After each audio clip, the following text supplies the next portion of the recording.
Welcome to the Zoning Board of Appeals. Please silence all cell phones and note that this meeting is being taped by FCTV.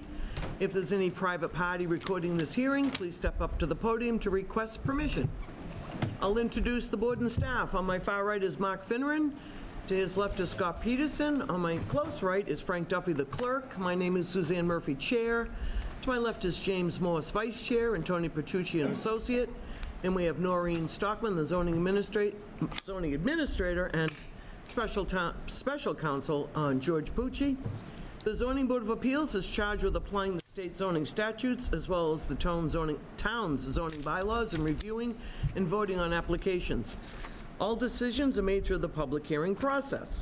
Our goal is to hear testimony from the applicants and the public and to allow a full and fair discussion of the project prior to closing the hearing process and reaching a decision.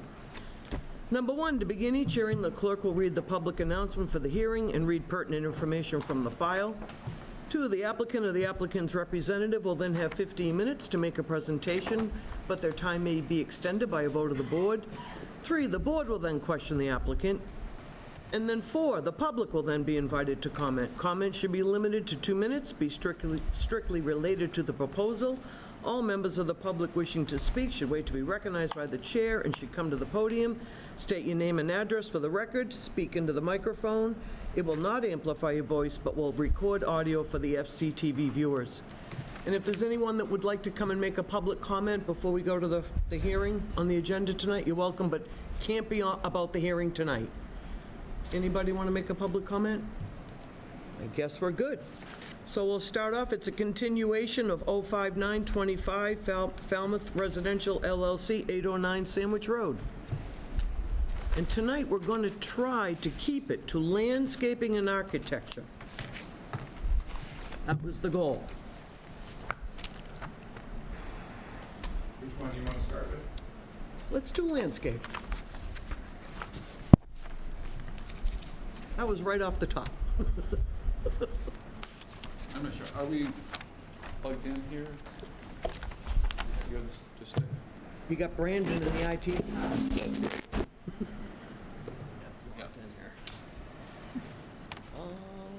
It's right up on the screen there. There it is.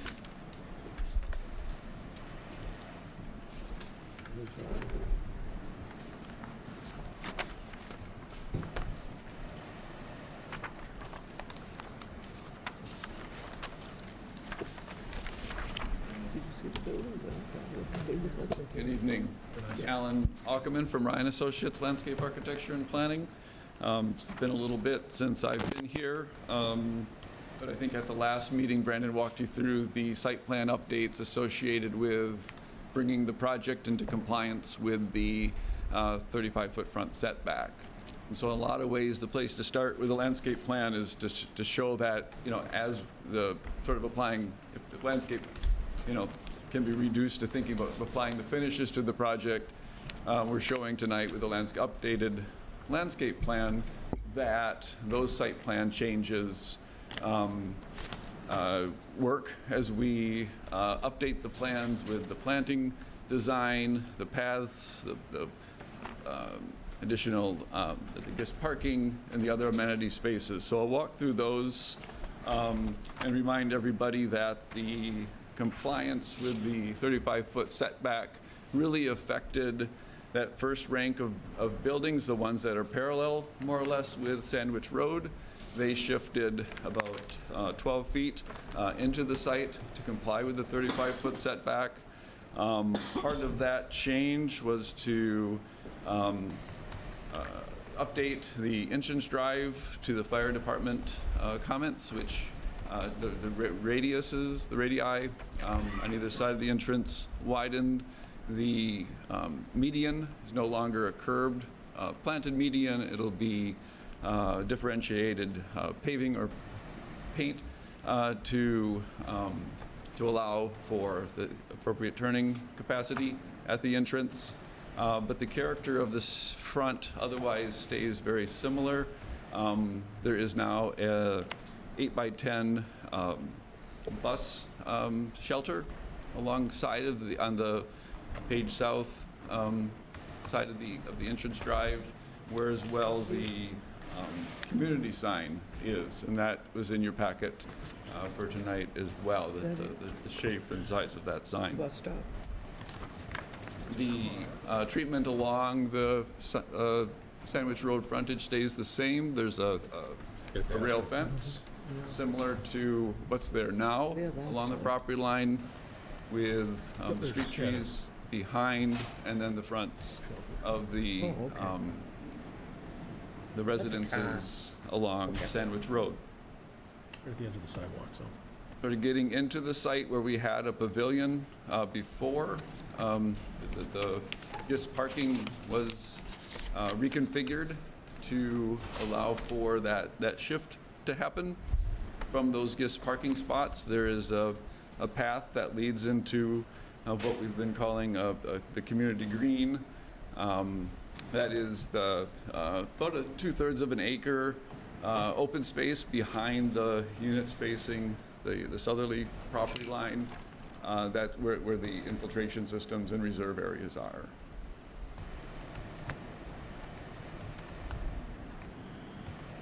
So as you look around the site and into the site, you'll see that that path is there. Those houses still are facing the green.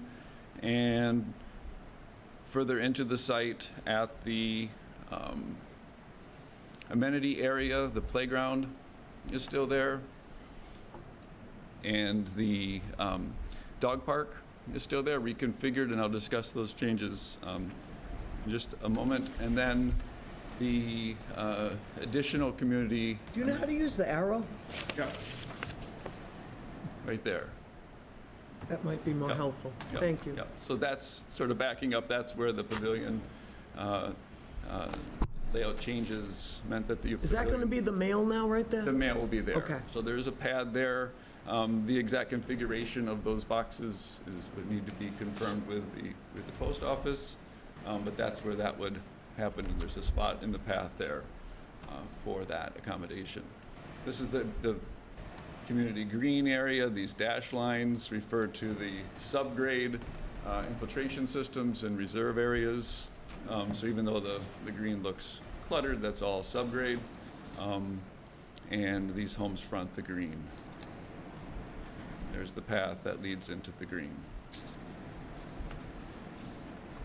Primary sidewalk circulation along the street takes us to the amenity area here that I just started talking about. So there's the tot lot play structure with a community garden with raised beds and a small gardening shed located here, and then the dog pet park area here, backed off the property line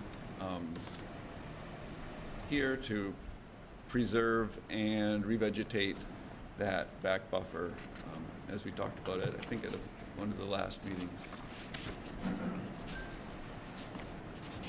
So throughout, the street trees populate the streetscape, and the foundation planting is around the houses,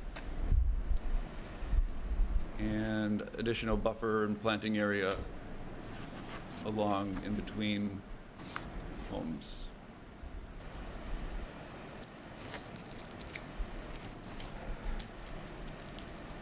Do you have to use both plans, because the hydrants and a lot of stuff isn't on here? That's in, sort of in the aggregate, the landscape plan and the concept that's been before you.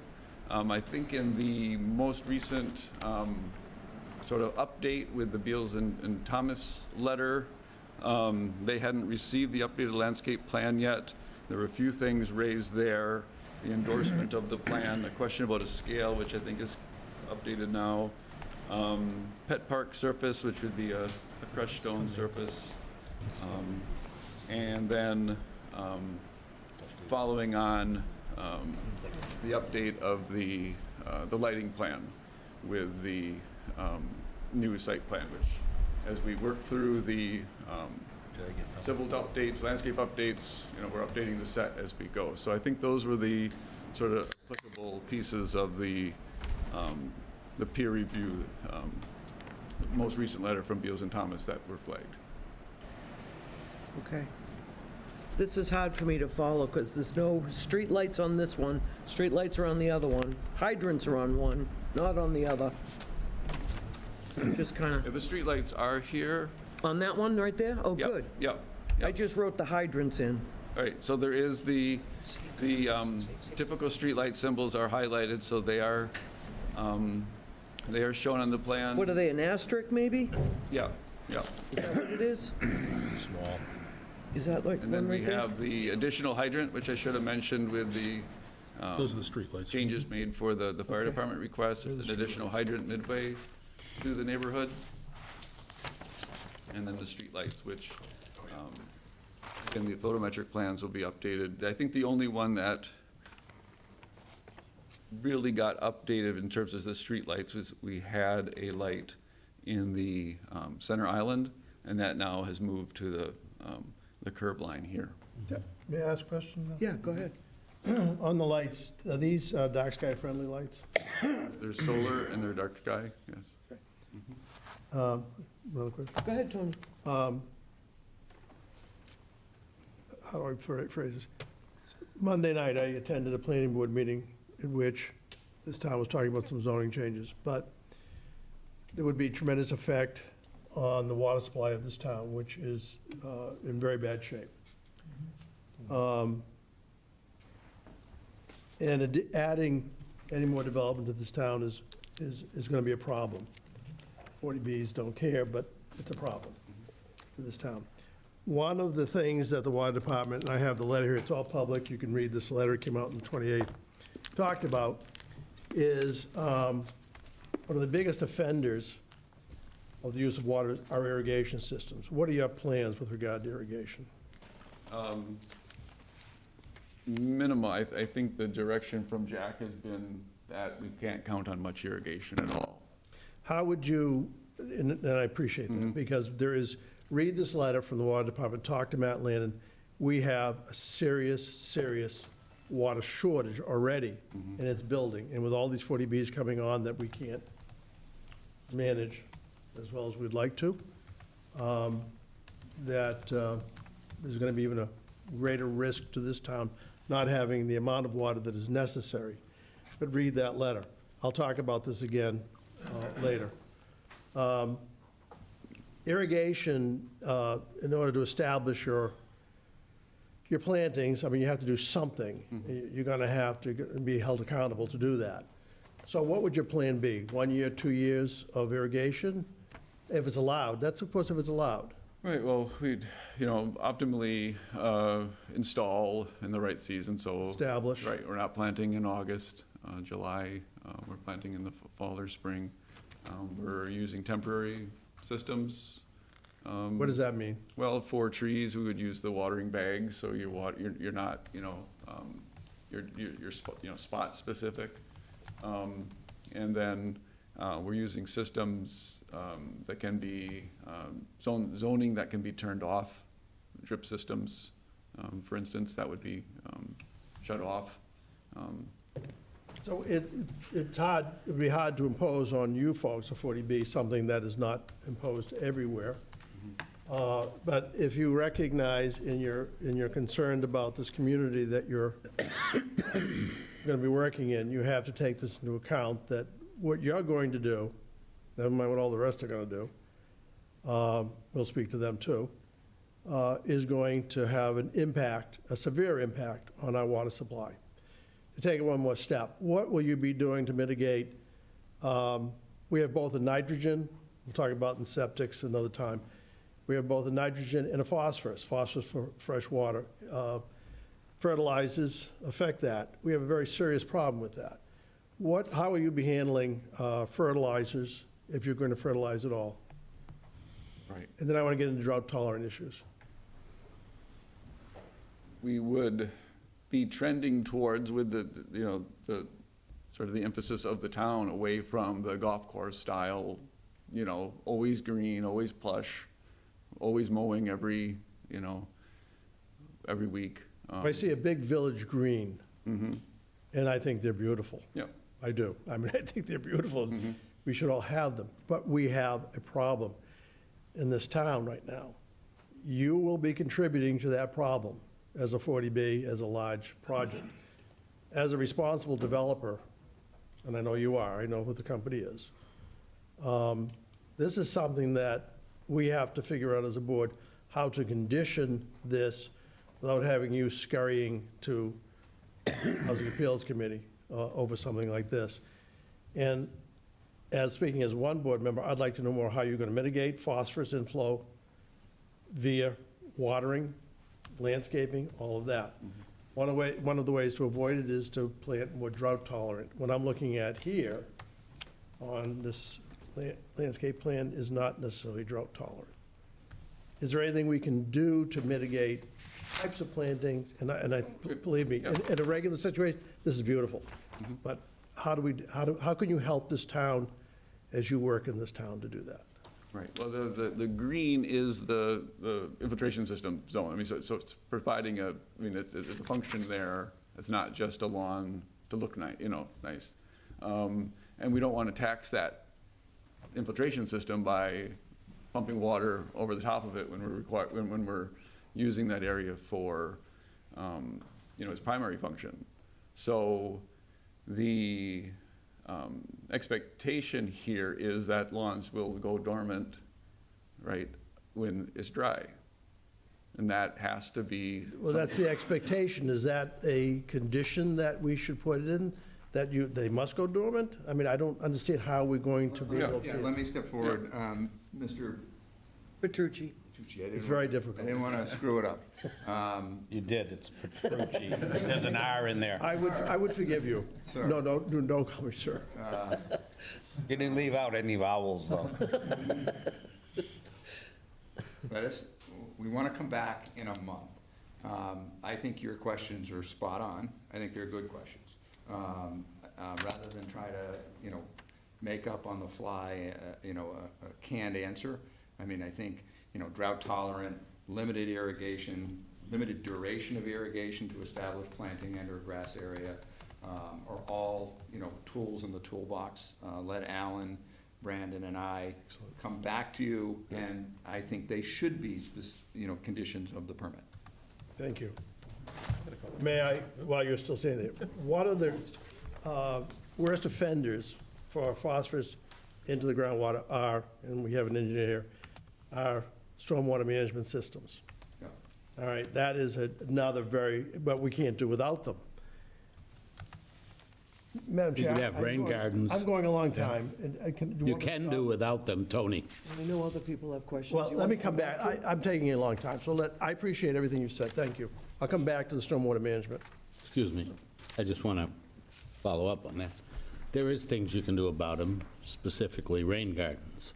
So your statement was spot on, but not 100%. And I mean, we're talking about seriously covering a large area, and I honestly think that everything else you said as being accurate, I think it should be something that should be considered. And it could also help to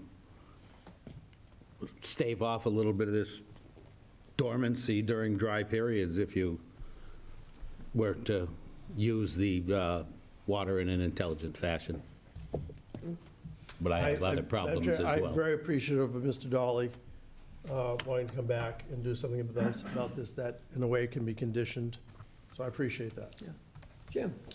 So one of the concerns that the board has had on this is traffic and the site view along Sandwich Road.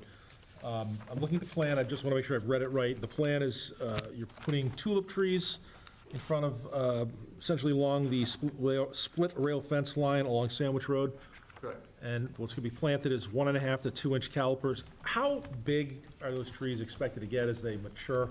My concern is, are they going to, as they age, grow, is it going to start to encroach or get into the site view along Sandwich Road with the proposed placement?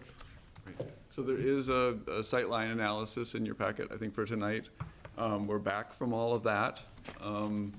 They're canopy species, so they're going to be limbed up appropriately. They're not going to be branched to the ground. They're not, sort of impeding at that level, at the driver's level.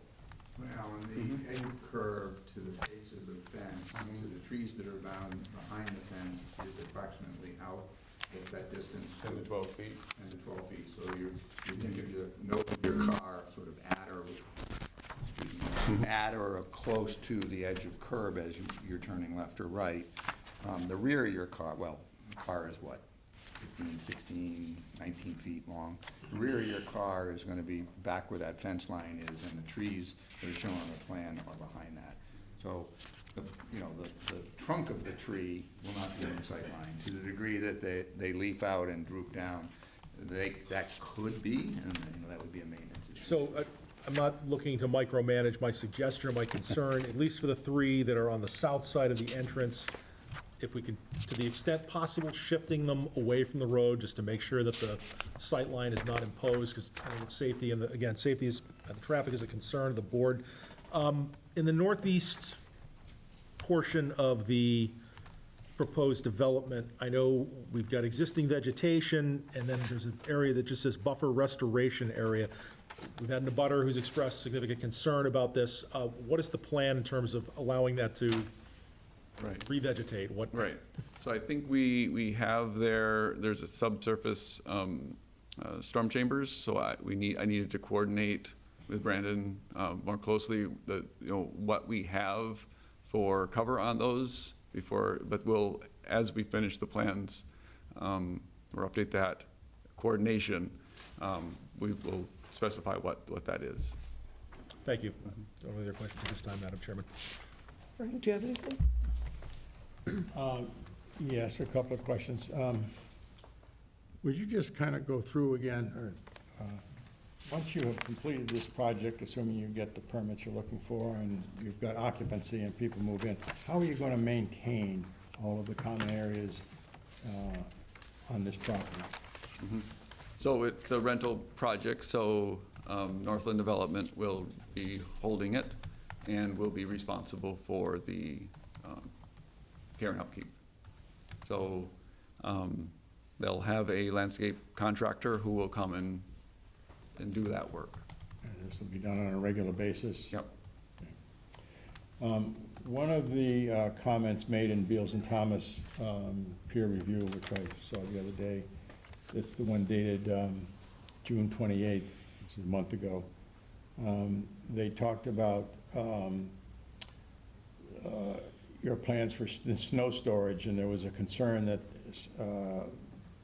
in a heavy snowstorm, the snow storage area near the intersection might impede the sight lines at the intersection.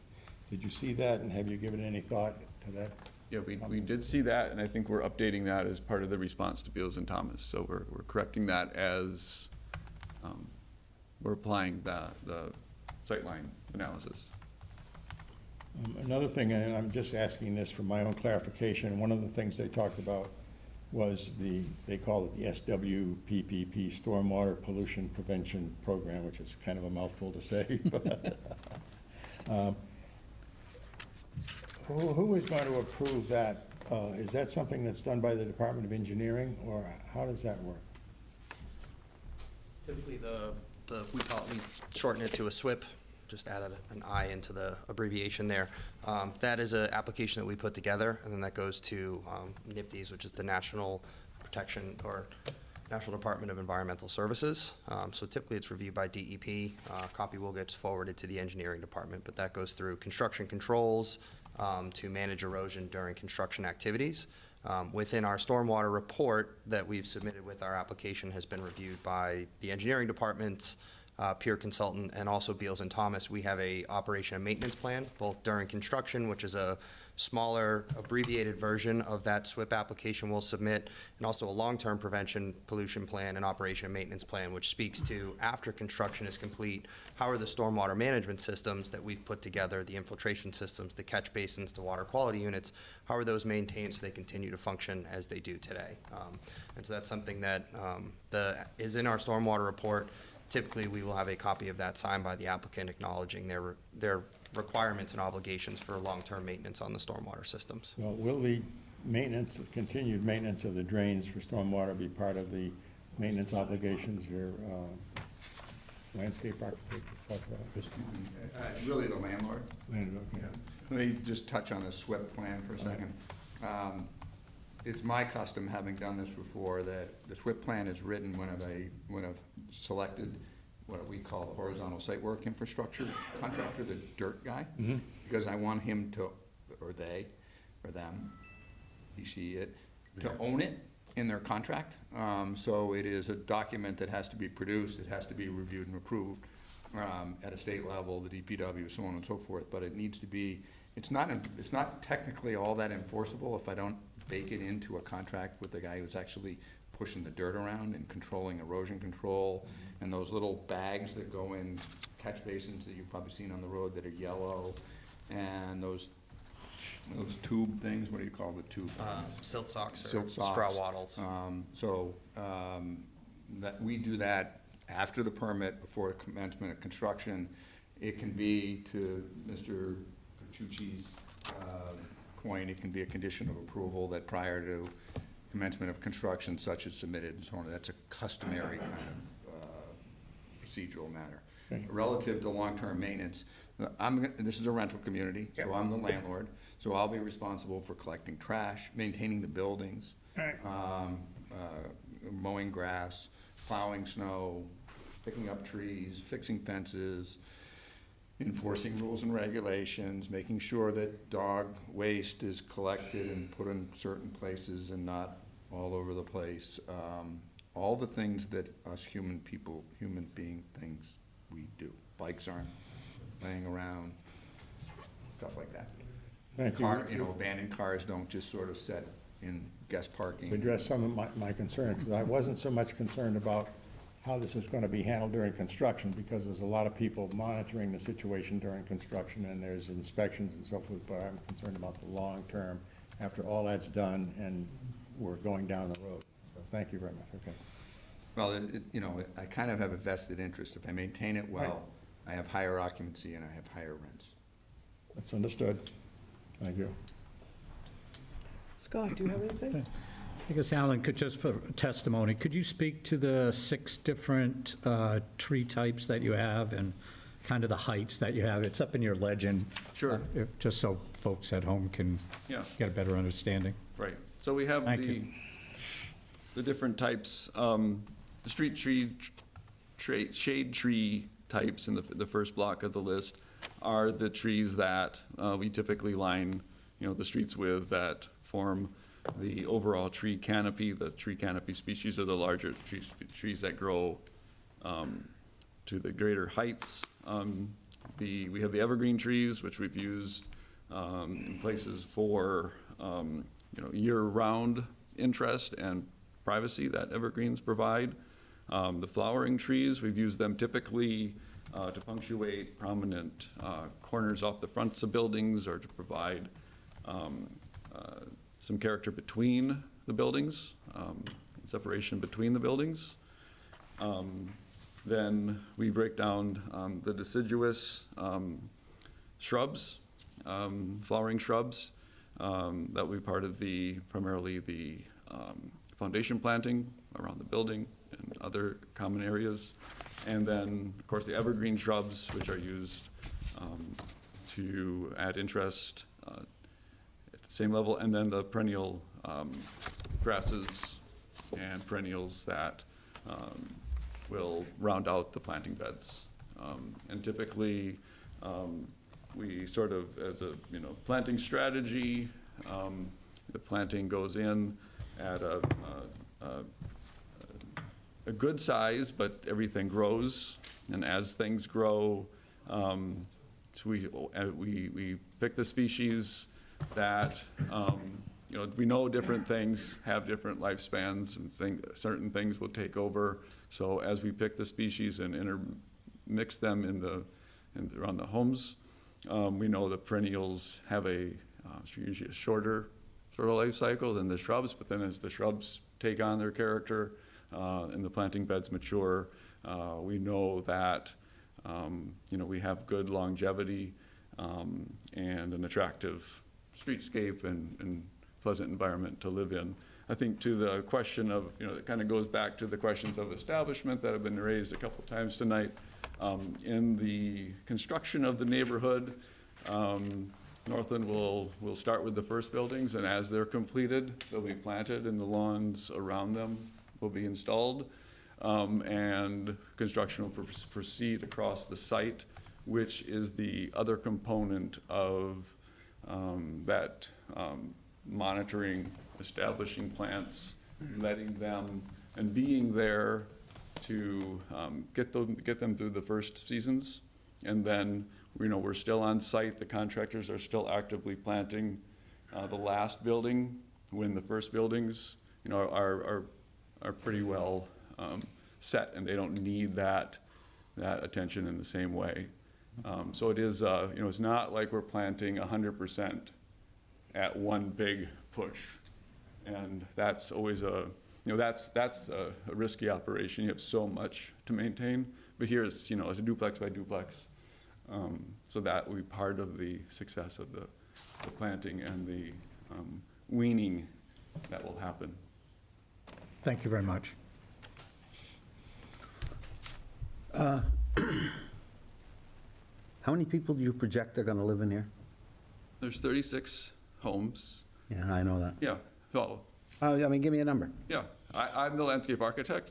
right, well, I can suppose, there's half of those are 3-bedroom apartments, and half of them are 2 bedrooms.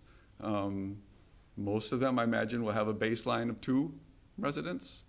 And then you can imagine the, statistical, 1.5, 1.75 children per home applied across the whole thing, so, So what it does could that get easily us? be 100. Yeah, Right. sure. And then using those same numbers next door, right next door, it'll be another 200. So we got a combined 300 people living here?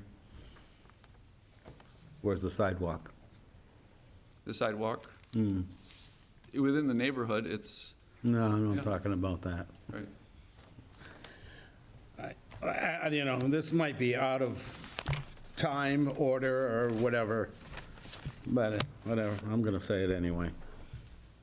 You guys are asking to build neighborhoods, but you don't act like neighbors. We're supposed to look at these two things individually instead of looking at them as one. I think that's completely wrong. I know it's got nothing to do with landscape or trees or whatever. And I don't have any, of all the 40Bs that we do, I think I have the least amount of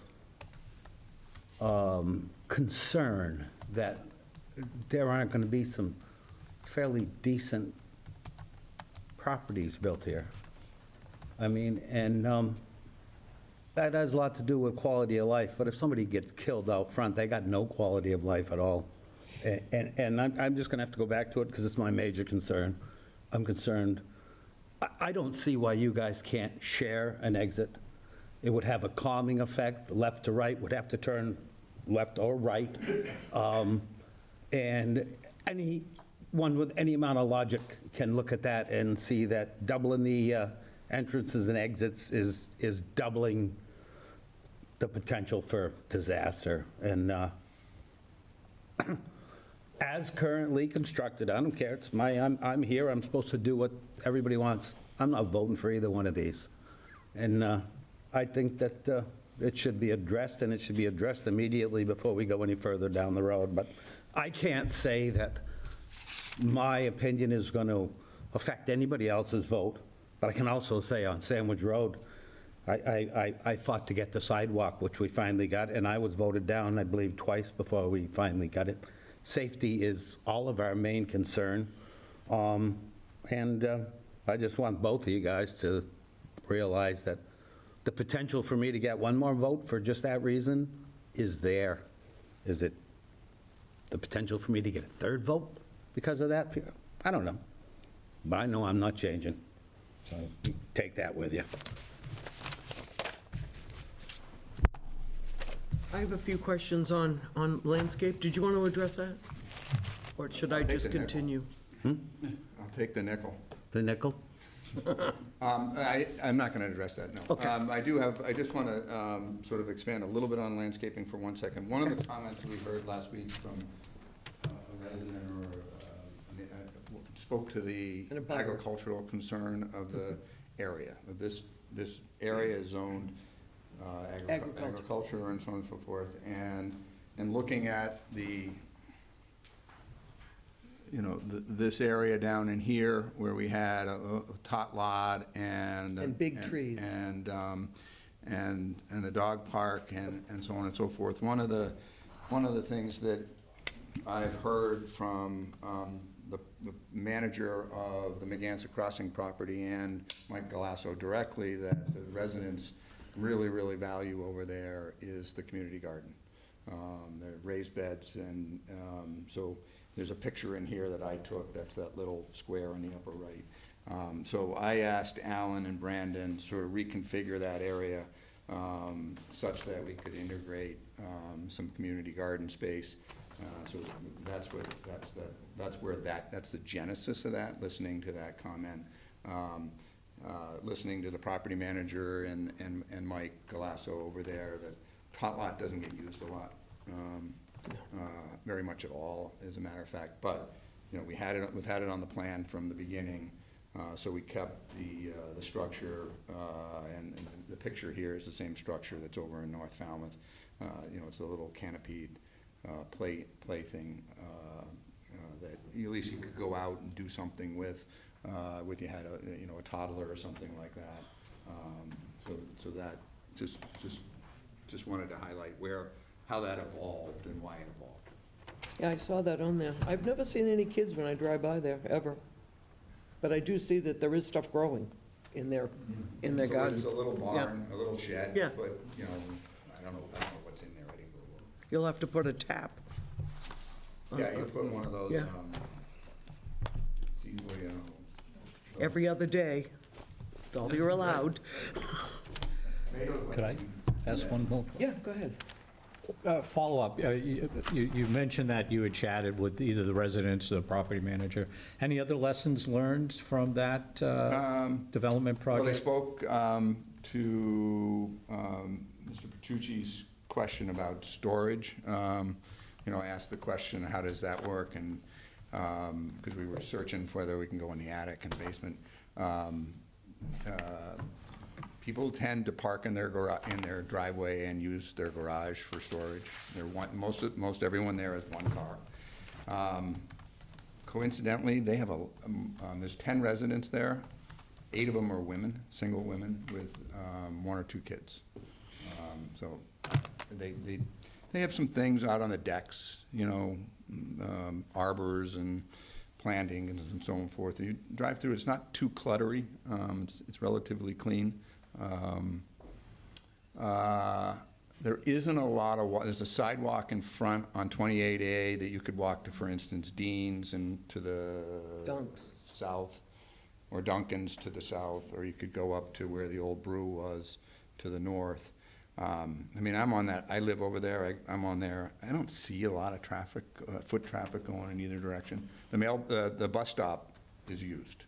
It's used for 2 purposes. It's used for the, what do you call it, the RTA? Yep.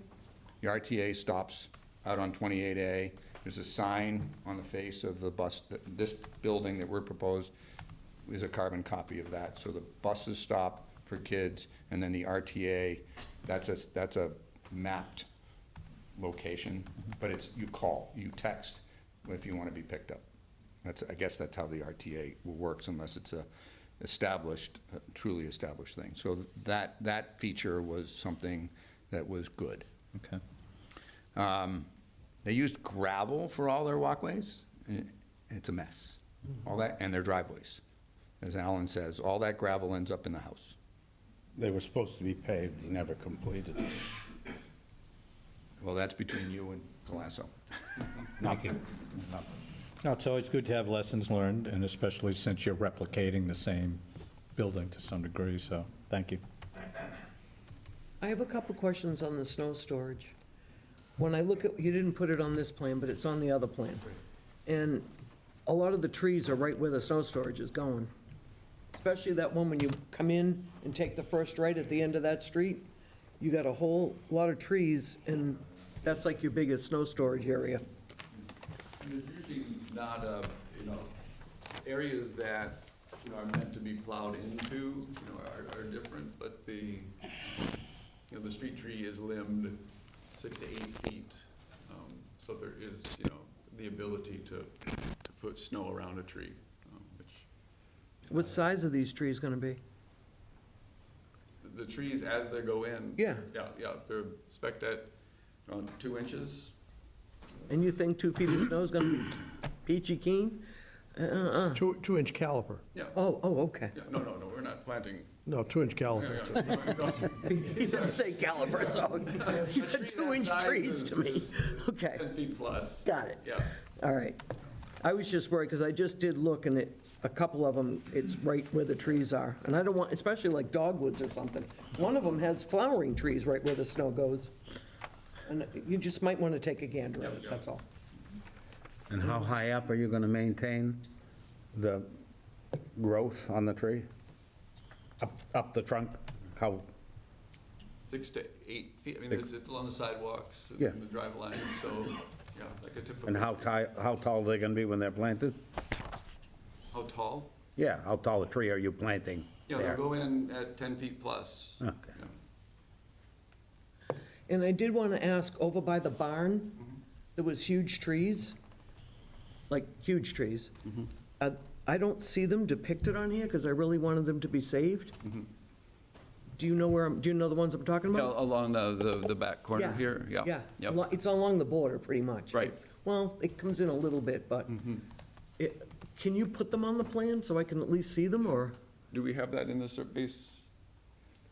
I have to check what we got. I don't know if we included individual tree Okay. locations in our surveys.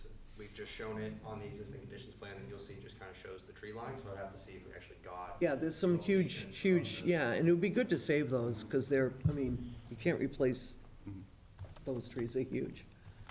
And that's about all I have, I think. I have I have others. one more quick Go question. ahead, Tony.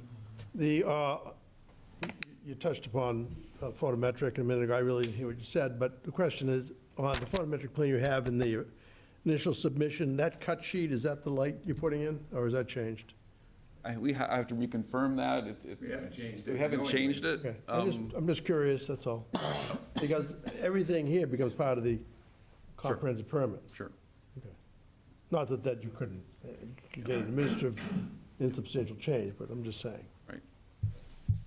And that is what's going to go along Sandwich Road, it looks like is going to be a tulip tree? Tulip trees along the street there, So they grow to be 30, 40 feet. or- Yep, if they're really happy. Yeah. If they're really happy, Yeah. yeah. Okay, just curious. They're not going to We be want happy happy on trees. Sandwich Road. It is sunny, I guess. Anybody else have any further landscape questions? Noreen, do you have anything? I'm going to go to the public for landscape, if that's all right with you guys? Anybody from the public want to comment on landscaping? You guys are all set? Oh, Richard, the landscape. Thank you, Frank.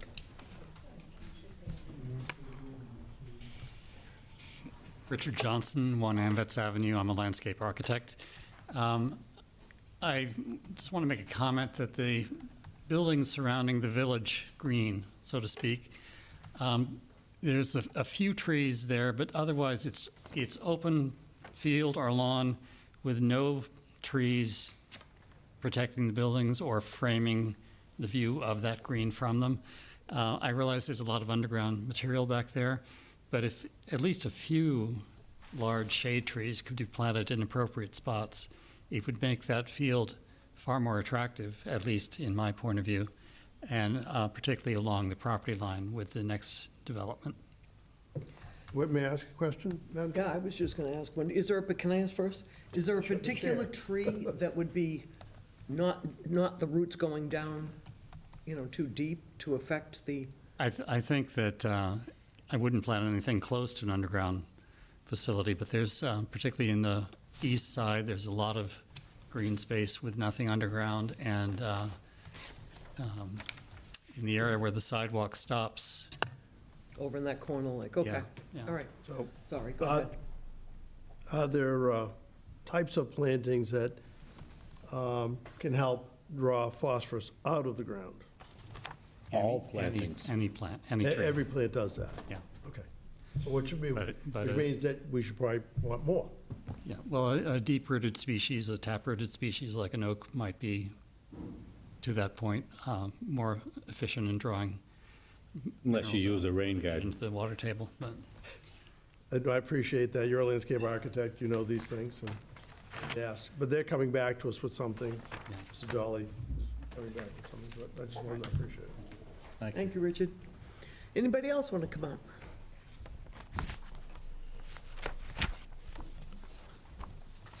Welcome back, Mrs. Harding. Thank you.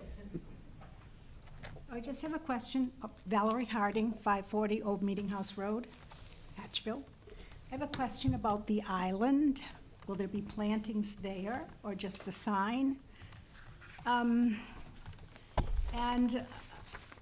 as far as the plantings on Sandwich Road, most of us who've lived here a long time can remember when Plum Hollow was laid out with a beautiful island and some attractive plantings that's now complete woods.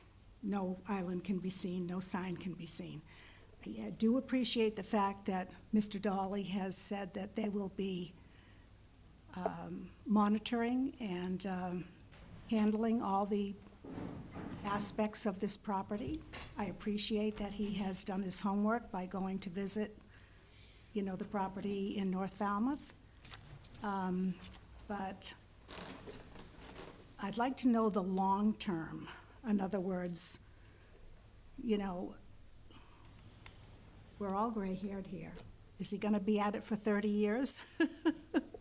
And also, how long will the construction take? I realize that's not a landscaping thing, but from the start, the gentleman said, well, when the first house is finished, we'll start planting the landscape. How long until the last one is finished for the neighbors who have to endure the construction noise? Just curious. Thank you. Good question. Could you stay for a second? Sure. What was the first question relative to the island? I'm just wondering. Plantings. Maintenance. And if it's just going to be a sign, or if there'll be other plantings, and, That island? yeah. So that island is not actually an island, it's a chain, it was an island. The fire department asked us to take a raised island, curved island out so that they didn't lose tires driving in and out. I think So he can it's still hear it. It's either a cobble strip, chain, not pavement, it's cobble, or it's stamped concrete, or it's paint. And is there a sign there? There's not a sign in the middle, there's a sign proposed right Okay. there. That word is kind of blended, neighborhood sign. Okay. And it's gonna look like that. Do you want him to speak into the mic? So I along think, I just said that to Jim, I think you can hear him. Yeah, you guys got to talk over Yeah, here. you might have to pull I up. don't know how popular you are. I'm sorry. Use this one, Mr. Dolly. Want me to repeat all that?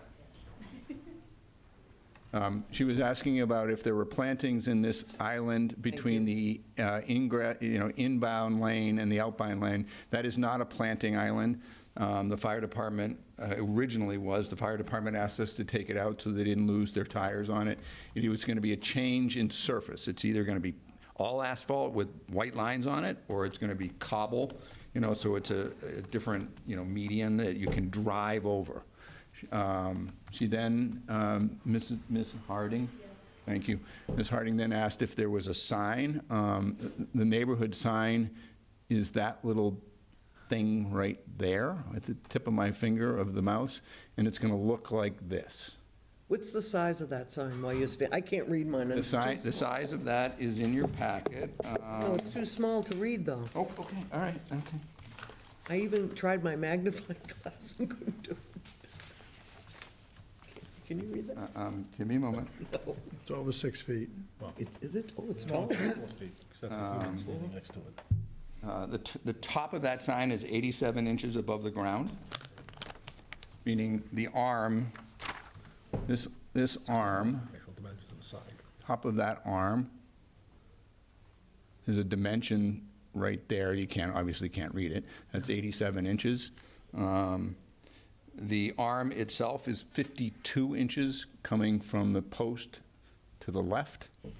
The sign is 44, the sign itself is 44 by 30. And then it has these two gooseneck lights that go like this to illuminate the face of the sign. I don't know, and you had other questions and I've forgotten what they are. How long? Oh, the construction, thank you. Construction's probably going to be, so we're building 54 units of rental units at Mashpee Commons. If anyone's been down there off of Job's Fishing Road, that's going to be just shy of a 2-year build from groundbreaking to final building completion occupancy. So this is 36 units. I imagine it's 18 to 20 months from groundbreaking. We will begin by, we'll begin by doing what I call the horizontal site work first, and that's all we'll do, is we'll get this road roughed in and all the drainage, water, the transformer bases, conduits, you name it, all of that will start here and we'll probably start here and run backwards, and we'll get it to binder. We'll put this in next. We don't need the wastewater treatment plant day one because we're not flushing a toilet until we finish a unit. And then we'll start building from these 4. We'll do those 4 as a cluster, and then we'll work our way out. We like to work from the rear out so that not every resident has to deal with all the construction. If we built these first ones, I mean, it'd be nice to do the first ones because it sets the edge, as we say. But then you have all sorts of dust and construction. So typically, we work from the back end out.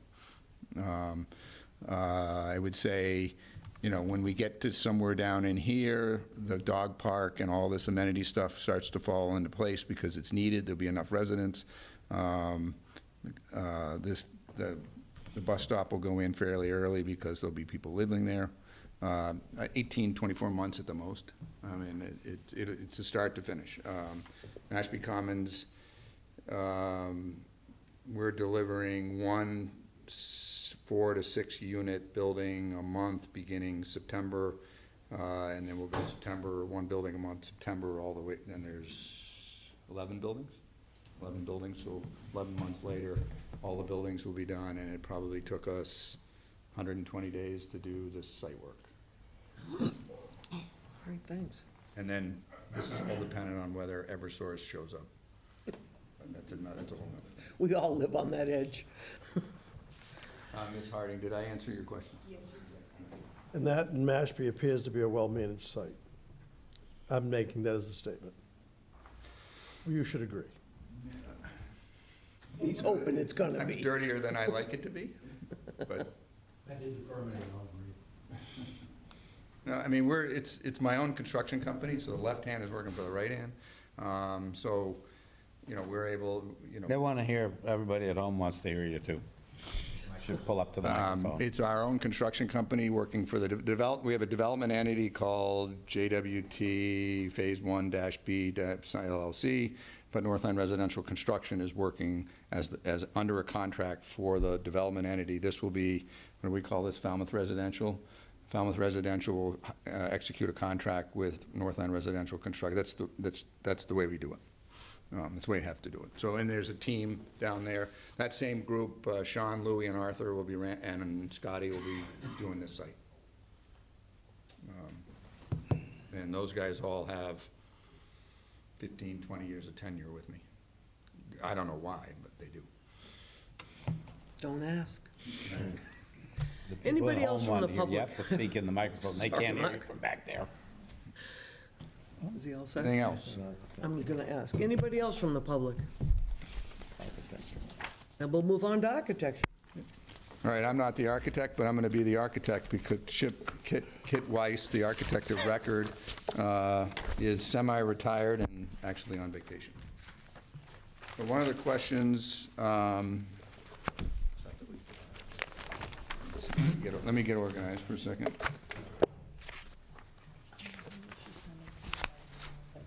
All right, so I'm going to start with, this is all in your packet. The first page of architecture is this one that has the green box at the top called 809 Sandwich Road Architectural Design.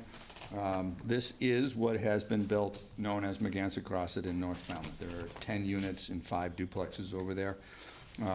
There are 2 units to a building. They are built slab on grade. One side of the building is a 3-bedroom unit of 1,350 square feet. The other side of the building is a 2-bedroom unit of 1,200 square feet. The 3-bedroom unit has a first-floor bedroom. The 2-bedroom unit, both bedrooms are on the second floor. Each unit has its own direct entry garage, meaning its own private garage, and from the garage you can drive into the garage, you can close the door, get out of the car and walk into your home, or you can walk in via the front stoop. The next page is a picture of the building in reality from across the street on 28A on the west side of the street, taken by me.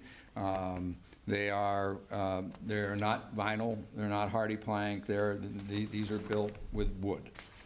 Traditional Cape Cod construction, 2x6 wall, clapboards and painted clapboards and white cedar shingles, wood trim, most likely a vinyl, double hung thermal pane window.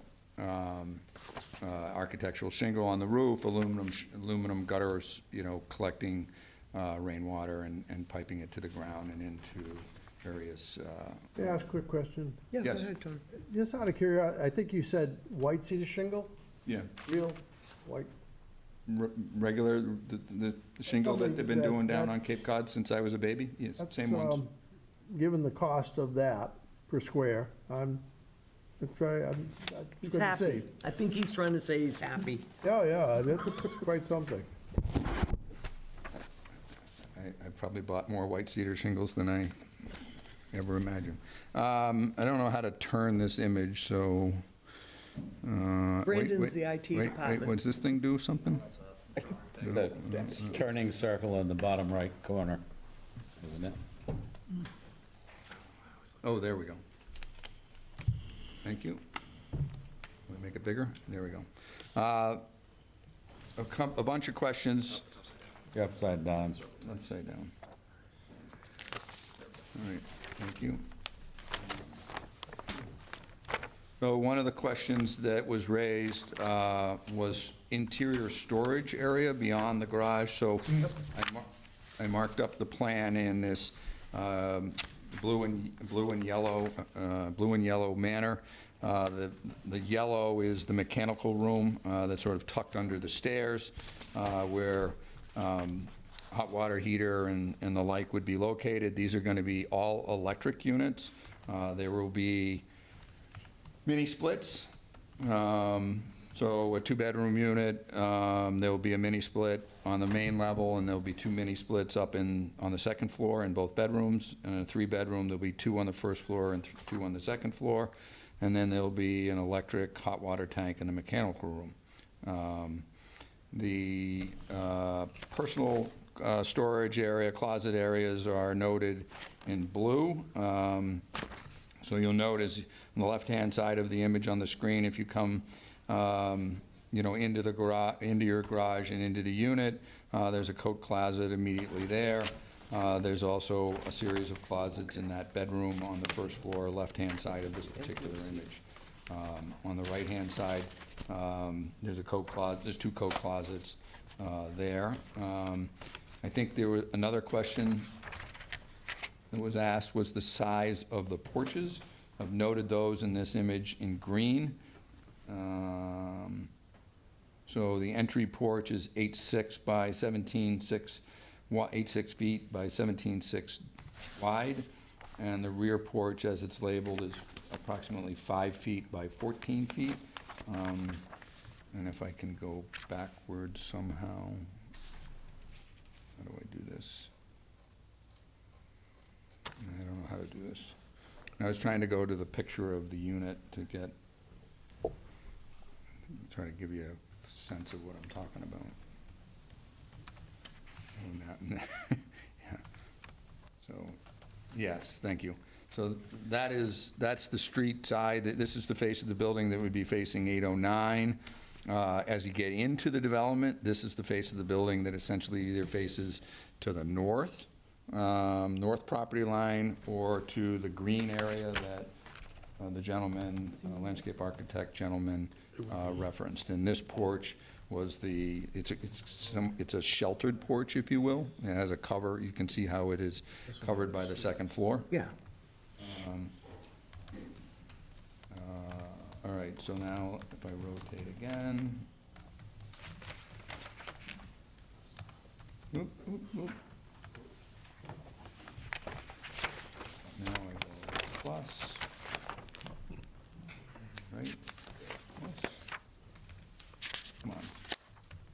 Sorry about my navigation skills. We're on the second floor now, and you can see the various, I'm still upside down, but you can see the closet space that's been allotted within the unit to the various bedrooms. There is a linen closet for the bathroom out in the hall, which is sort of a pet peeve of mine that you have to have, because we all have that stuff.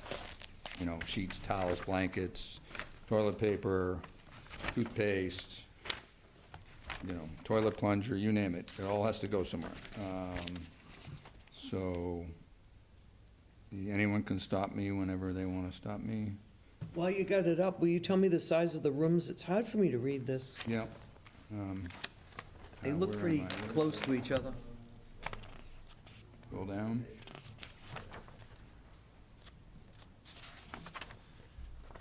Oh, scroll down. Okay, so, yep. This bedroom on this drawing, I'm on the right-hand side. If you can Yep. see the cursor, this bedroom is 13.7 wide. You can see my cursor at the top of the screen. Yep. And it is 12.10 deep. And the other one across from it, I think, matches. No, it's a And the little, other one is pretty close, it's the same a little 13.7, 12.10. The front bedroom is 14 feet deep by 11.2.5. And if I find the first floor, I go up to the first floor, I don't know where it went. Oh, there it is. The first floor bedroom here is 10.11 wide by 15.2.5 deep. The living room, I don't know if they're gonna give me a good dimension on the living room. I don't have a string dimension on the living room, I'm sorry, Chair. no, it's fine. I just want to know the bedroom sizes. The garage is 19.2 deep by 11.8 wide. And it's a 4x8 area in front of the front bumper for storage. Yep, a little indent there, that's a good point, Alan. This little recess. I was going to ask about that, had my notes to ask. That is a place, Madam Chair, where somebody can Christmas put up stuff. shelves. Yeah, and- Christmas stuff and can store go. things there. I don't know if Mr. Dolly will allow that or not, but Yeah, I mean, it's their unit, they can put whatever they want in it. that's a good place. That's a pretty large area. Yeah, it looks like it's about 4 feet, 3/8 deep by, I don't know what the That'd be good width for the is. bins. Well, it's over 6 feet wide. Yeah, that's a good So- storage spot. Are you going to have bins with the trash pickup? Yeah, most likely. So that would be a Could good go spot in for the there. I bins. don't know, Yeah. I haven't really called Cavosa and say, what's the best way to service this, to be honest with you? Yeah, Um, I think that's what McGanson does. That would be.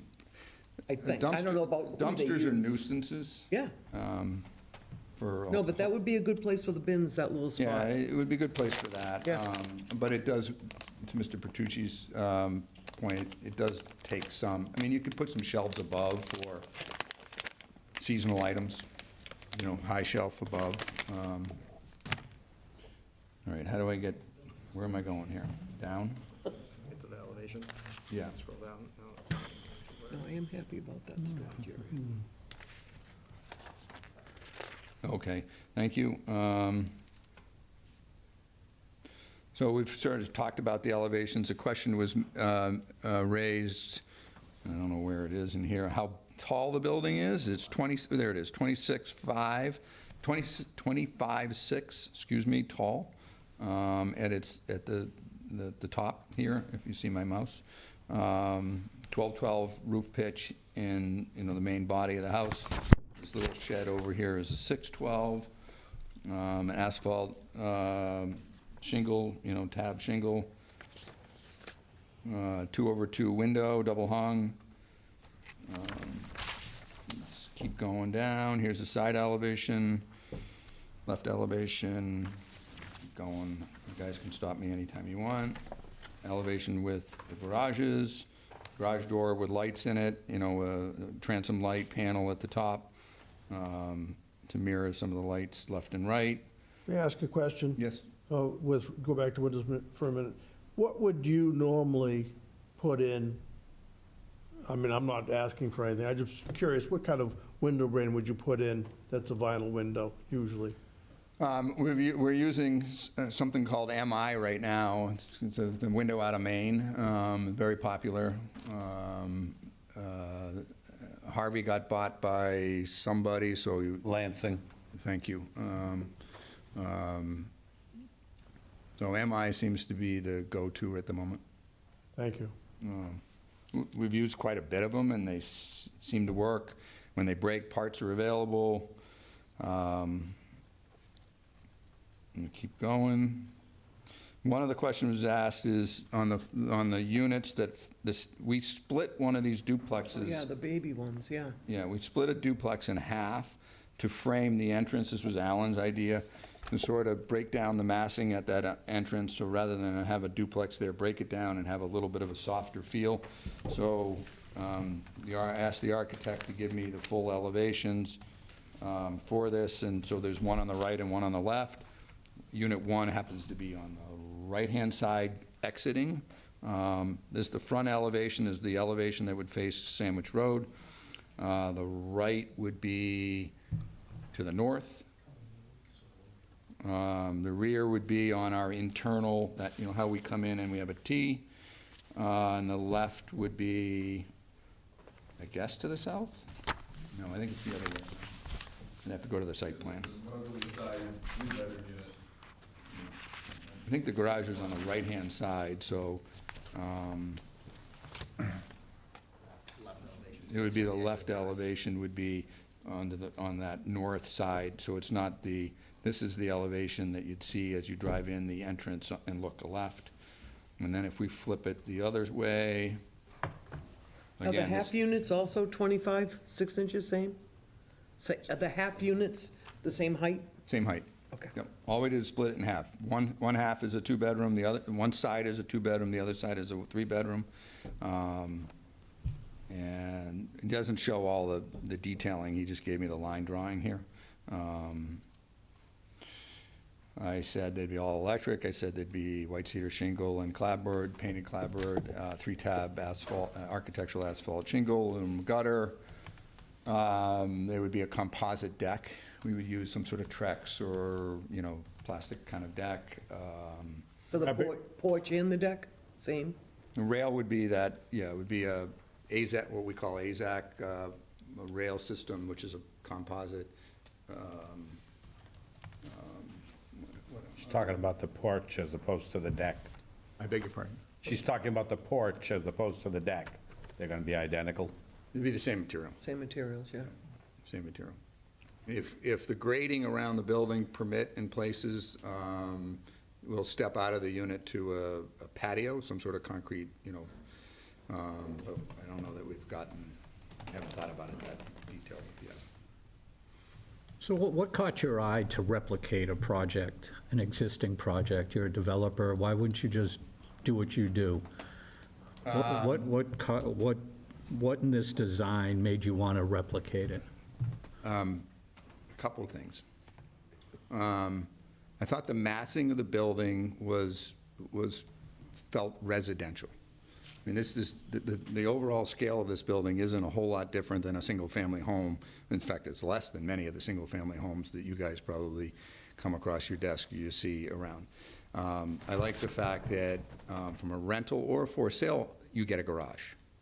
particularly in a rental, 99.9%, go to Liberty Green, go to my project in Norwell, go to my project in Mashpee. You don't get a garage. So that it's going to live as a rental product. It's going to live very much like a home ownership product. I like the fact that there was a mix of 2 and 3 bedroom units, so you could appeal to different family sizes, household incomes. I just thought it was an efficient footprint plan overall. And I didn't have to, I talked to Mike, I talked to the property manager, it was accepted, so I grabbed it. Because I could sell this product, I can also rent this product. Thank you. Would you ever go through a 183A sometime? Kind of minimize. 183A. Kind of minimize. I mean, I'm not even sure you could do that. It's a 40B, but condo, yeah. Oh, condominiumize? Yeah, 183. Well, yeah, so if this were proposed as a for-sale community, it would be a condo. Right, but that's not something that's in your long-term plans. I had- Because these are very much what you're saying. These are very Yeah, residential. I guess I could no, I've never thought of that. Okay. I mean, Curious. I suppose as an exit strategy when. Yeah, that's what I'm talking about. I'm not going to live 30 years, at least I hope I do, but I'm 65.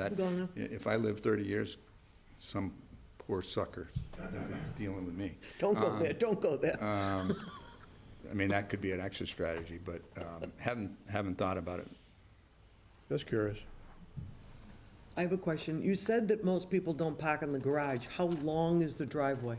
Our driveway is, I think the shortest is 18 feet. When we push the houses back on the first 4 buildings, we shorten the driveways. So they won't be able to park back to back? Well, I mean, if you're driving a Suburban, your tail is going to be, half in the road, not half in the road, it's going to be, but if you drive a Yugo, you'll be completely in the driveway. The rest of the driveways are 19 to 20 feet deep. So only that front row? Only that front row is a little cramped. But it's not a through street. No, I was just thinking about the storage part of it. Yeah. Because, all the bikes, you're gonna find bikes laying around all these lawns. And I haven't parked in my garage in I 30 got years. scrapes all down my cars from putting my car in the garage from kids with bikes. Yeah, no, I don't. That's what they do. My kids and wife fill my garage, so I get to park outside unless it's a big snowstorm. All right, anybody have any other questions on landscape, on architecture up here? No, thank you. No. Anything from you? Anybody from the public? Thank you. Good, great. I think we're in pretty good shape. You guys have any other questions that he needs to take home with him for homework, or? Asked quite a few questions tonight. Yeah, What is, go ahead, Tony. no, I want to say something. For time purposes, where are we going from tonight? Once we get through tonight, what is next? The applicant has asked, which I agreed with him, that he would like August 27th. That way he can take all that was said tonight and compile and then present to us on August 27th. That he feels that gives him enough time to get all the details. And then it would be, then the plan would likely be to close and have discussion, If we need it to be, yep, if we need, yeah, Yep. whatever. Okay, I'm just trying to plan my next steps. yep. Do you have anything, Brandon? I'm just here just in case. Just hanging out? Just in Okay. case. And I'm going to grab the flash drive before I go. So that's, did I Can- speak that properly, or you want to come up and address that? I think I covered for you pretty well. Always like to speak for myself. Yeah, I suggested that tonight's hearing be continued to August 27th. Brandon, Allen, and Peter and I believe that we can compile a complete set of all of the necessary drawings. We submitted them a year ago, whenever we submitted them, and we've had August 5th. six or so meetings. A lot of good comment from the board, peer review, and the community, some of which we've tried to, hopefully most of which we've tried to look at and embed in various drawings that we've showed you. If we're going in the right direction, we take all that information and we produce a new book, if you will. And we think we can get all that done by an early August teen date, get it to you, Noreen, and off to the various peer review consultants so they can do their thing. hopefully either last or near last tick and tack. Did we answer the question? Did we respond to the question appropriately? So that when we come here on the 27th, you have your input from your peer review consultants on this compiled package. You have a compiled package, and you have an input from your peer review consultants on whether that compilation package has been responsive to the issues they've raised, you've raised, and/or the public have raised. And we make ideally, we make a determination that our ducks are in a row and close the public hearing, vote to close the public hearing. If there are still loose ends, we continue it to an early September date, or a September date, I should say, and get whatever loose ducks are not in line. Go ahead. Yes, I appreciate that very much. And that gives me, I would like to ask one more question, but I want to go into septic real fast, just in case. Is that all right with you? Yeah, go Do for that? it. Is that all right with you folks? When I was reading through the notes, again, I'm keying off of what the Board of Health was telling us in this town at the planning board meeting Monday night about the very difficult straits we are in between the DEP mandate to stem the flow of nitrogen into our estuaries. Every 40B that gets approved in this town is not helping us to do that, even with IA systems, because those that are not in the sewer system. It takes two, according to our Board of Health, takes two really good IA systems to equal one house on a sewer system. I'm not an expert. I don't know that. So when I was reading through the notes, I had asked the question, how many gallons per day? And the notes say you mentioned 9,000 gallons per day. And I probably did the math wrong, but they're 18 two-bedroom and 18 three-bedroom. Doesn't that make, is that 90 bedrooms? 72. How many bedrooms? Oh, no. 90. 90. And isn't this calculated under 310 CMR 15, I think? I looked it up. 110, it would be 110. 9,900 gallons. Huh? It'd be 9,900. Yeah, so the real answer, that's what I want to get straightened out. The real answer is you're 100 gallons under a on-site water treatment, sewer treatment plant. Right. Just sneak it So below DEP. you just get it, well, that's what, you got to do that, you Hey, I know? know, I understand. So let me just ask a couple of questions because I want to get this out. Given the problem we have, we're under this mandate, so you've got one state agency, DEP, saying, hey, guys, you got to stop this, you got to stop this. We've got another state agency, what is it? That's housing. Not Mass Housing. Appeals Committee. Well, I'm going to get to that, too. The Executive Office of Housing and UHLC. Livable Communities. I was going to say something else, but saying, you've got to put more housing in, you've got to put more housing in. So now we're competing with DEP, who says, you got to stop putting nitrogen in. And they're saying, and, you know, if we said, we're not going to do this because we're under mandate and we can't put more nitrogen, you're just going to run to HAC, and HAC's going to say, this is where I'm going to come in with HAC's going to say, we don't care what your nitrogen problem is. So you've chosen, or at least your notes say you've chosen, I guess there are maybe 5 or 6 DEP approved. You've chosen the nitro. Correct. Which is rated for 10 milligrams per liter per day? Yes. Okay. Now, the problem that appears to be happening in town with IA systems, according to the Board of Health, is that some folks are not maintaining these IA systems. They're turning off the electricity, they're not doing the servicing, so now you're degrading what is being taken off a nitrogen load. The sludge is not being cleaned, so you got a big old collection system, which I can't even remember the name of it. Anyway,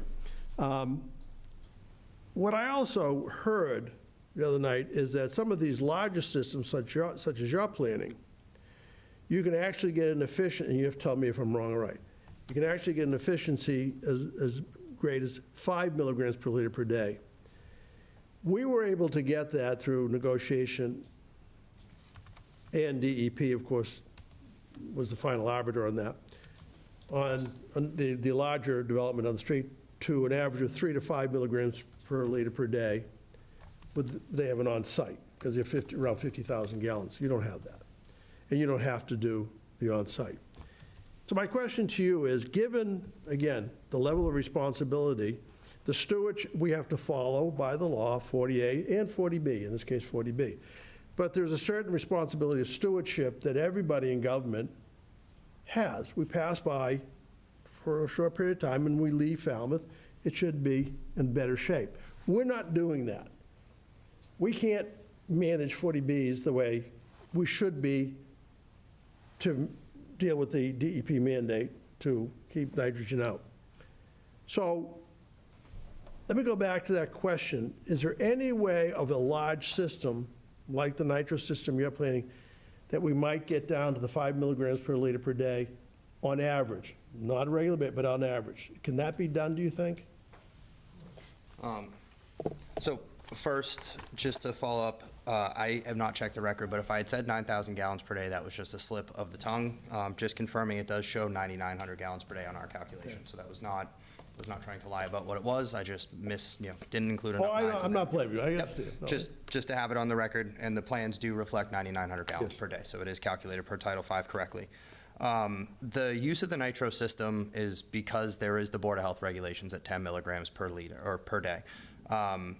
You referenced the letter from DPW that came out after the DEP that came out after the meeting this week. I have not reviewed that, so I don't want to speak directly to it. I've put it in my notes that came out just a couple days ago, and we will certainly take a look at it. We utilize the nitro system because it's one that we've used for both large and small projects in the town of Falmouth. We know that the Board of Health likes it being used, and we know that it meets the requirements.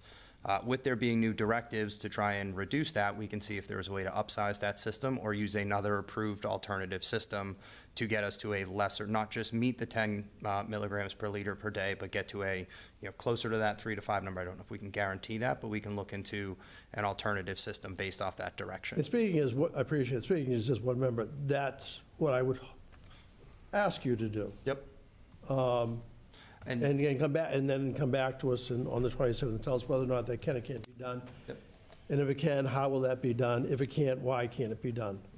So that it's in the record and then our findings with regard to, but you have, as a developer, a responsibility to this town to help not make this a worse place to live. It's not just you, it's the one next door, the one down the street, and the next one, and the next one, and the next one that's going to happen. And Massachusetts does not allow this board or any ZBA to really manage these things well. And all we're doing is making our waterways worse and worse and worse. And we can't stop you from doing that. All right? DEP says you must. The Executive Office of Housing and Livable Communities say, too bad. And I'm saying this because I want the audience to hear this, all right?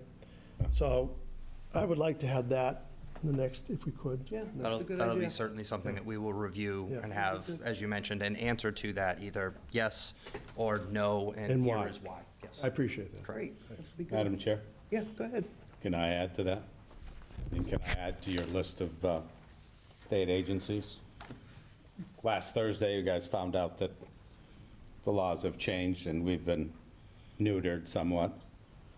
Coincidentally, last Thursday, July 22nd, the Massachusetts Senate passed a measure it hopes will create unprecedented levels of new housing in Massachusetts. The legislation included in the Senate's sweeping economic development bill would apply automatic two-family zoning across Massachusetts, allowing duplexes to be built on most residential properties. So that is going to entirely exacerbate the problem that you speak of. And But not only that, our own town management is trying to get the duplexes. state already did it, so they can, Well, I'm just saying. I don't think it passed yet, did it? It didn't pass yet. It passed I don't think it passed. But we have, July 23rd, it passed the Senate, and they'll have to go to committee and put it together, but you know they're going to throw both so, together. we have dueling boneheads in the state of Massachusetts, and probably in this town as well, who, I know I'm going to get criticized for that. Well, you're not even smiling at me on that one. So anything you can do, I appreciate it. All right, Can I respond? Of course you can. Well, Chair can tell you that. please do. We will look at it. I don't think we have, I'm gonna say, you know, for what it's worth, you know, I was raised on the Cape. I've spent a lot of time on the Cape. Cape has been good to me. It's a place I like. Take serious the responsibility and the role that I have to develop in a manner that is rational and reasoned. I have, you know, the point you're making is a good point. You know, I don't pee in my pool and swim in it, and I don't want to do that. If we can reasonably, rationally, you know, figure out a way to get something less than 10 without promising anything, we'll look at it, and then we'll come back to you and say whatever we say. But I appreciate it. Give it a do.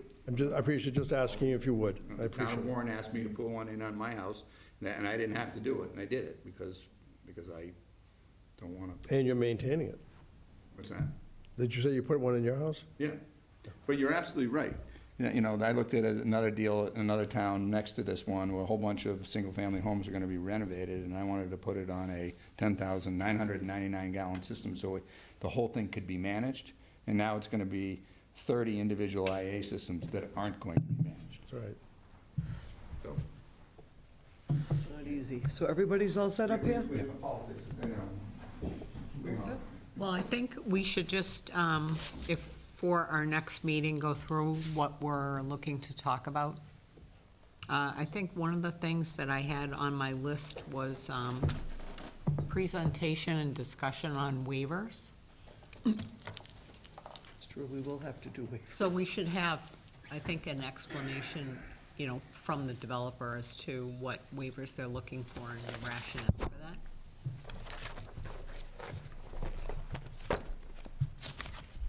Anything else you can think of?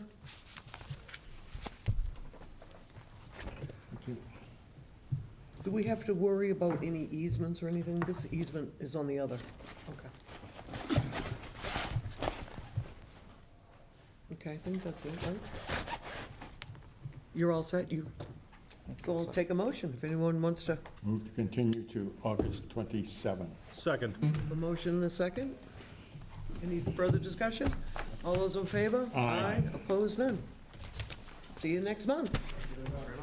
Thank you all for coming out. Go ahead, Mrs. Harding. Yep. Both. Big night out.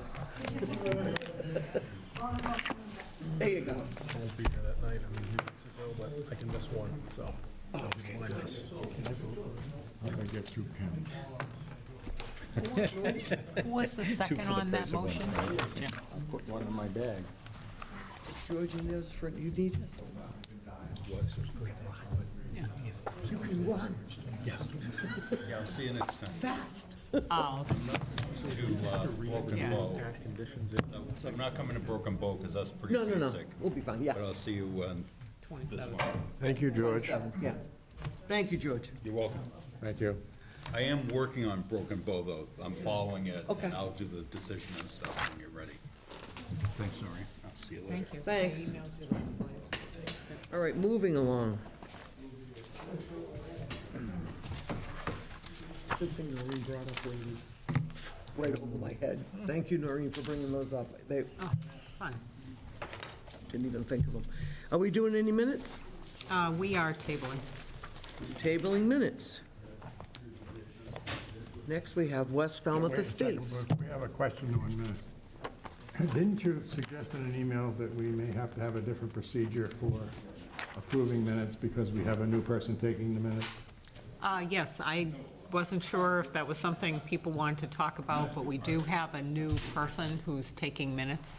I talked with the town planner slash development director And the practice for the planning board is different than the practice for the zoning board. What the planning board does is they have an individual prepare the minutes, and then the clerk Thank you, Mr. Dolly. is the individual who reviews / tweaks the minutes. And then they come back into the office and they're sent out to everybody. Whereas in the past, we've been doing that editing within the office. So it's just something for the board to think about. I know it's somewhat of a commitment when you realize that these minutes are virtually verbatim records of what was said. So, did I misunderstand? We're not going to get the same quality of minutes? Oh, no, they are. In fact, actually, the format I looked at, just received today of the first meeting that this individual did. And what they did was similar to other town records. There's actually a number for each line. That's great. So if you are concerned Transcript. about line number Great. 29, it's very quick and easy to find something. That being said, anything short of you sneezing will wind up as part of the transcript. So I probably should not be using the term I used a little while ago. So essentially, Which one and which time? essentially, 28. How little a while ago? essentially, every word spoken is recorded. That being said, we are, of course, taped by FCTV, so there's that record. Typically, in minutes in other communities that I worked in, I would use the minutes as more of a summary so that people could read through them quickly and get a glimpse of what transpired. What happens here in Falmouth is you have virtually a transcript of who said what. And so if it's a back and forth, like somebody asks a question and the answer is yes, like all of that is recorded, which can be tedious to review. Very tedious. Yeah. So that's I better never why speak again. I don't know if it's something people want to think about, mull over. Will we have the minutes? Spoiled. You'll still get them, No, but but what? will we have the minutes of tonight's hearing prior to the 27th? Oh, absolutely, Okay, absolutely, just- yeah. I think the turnaround's. 'Cause that helps for I think the 40Bs. turnaround's pretty quick, I think. Okay. The minutes that I got today were from the prior meeting, so pretty quick. Okay. It's just a matter of, That's straight from the recording. yeah, so So again, It's all together more important that everybody that's up there speaks into the microphone. Mr. Dolly has a habit of leaning against the wall, and I can guarantee you the people at home can't hear him when he's speaking, leaning against the wall. And short people, well, I'm pulling it down. I mean, I don't know if you ever watched before, but it can be hard to hear at certain times. And if they're depending to pick stuff up for minutes, I mean, we could have a flaw there. I debate it's going to be as good. I think So that that's Ashley probably took the more best on- minutes, more on you condensed them make sure. perfectly. well, I It made guess, it easier for us I than guess- this will be, I can guarantee you that as well. yeah. The other part of the problem too is that when someone is brand new, like with this board, they're not going to be familiar with what types of things should or shouldn't be included. So, It's all You know- things that Ashley knew Yeah, from Ashley knew. experience. Right. Yeah. correct, So- correct. So I guess So the, it's going to be just as good, but it's going to take us 3 times as long. Yes. Yes, That's that's very exactly nice. right. But we get paid so Sums it up much. perfect. Madam Chair, through you, because it's going to be now, it's literally like a court transcript. I think Right. that it's very important that we not step on one another when we're speaking, that you need to recognize who's going to speak, let them speak, and it's so That's that what I you're just not said going to to have Frank. It's gonna be a They lot get very on me. confusing otherwise. Yeah. That's what, it's gonna be a lot on the chair of any board, whoever. It's going to be very hard on me. yeah. Yeah. So I guess the question is, like I say, what the planning board has done is they've assigned the task to the clerk.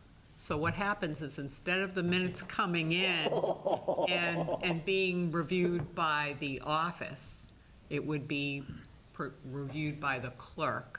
And then the clerk would send the minutes back to the office, and then the office would disseminate I have to pay for attention. people to review and vote. So I guess it's a question of, whether somebody wants to undertake that I'm task. feeling Frank's it. job? I'm feeling What, it. you out of your mind?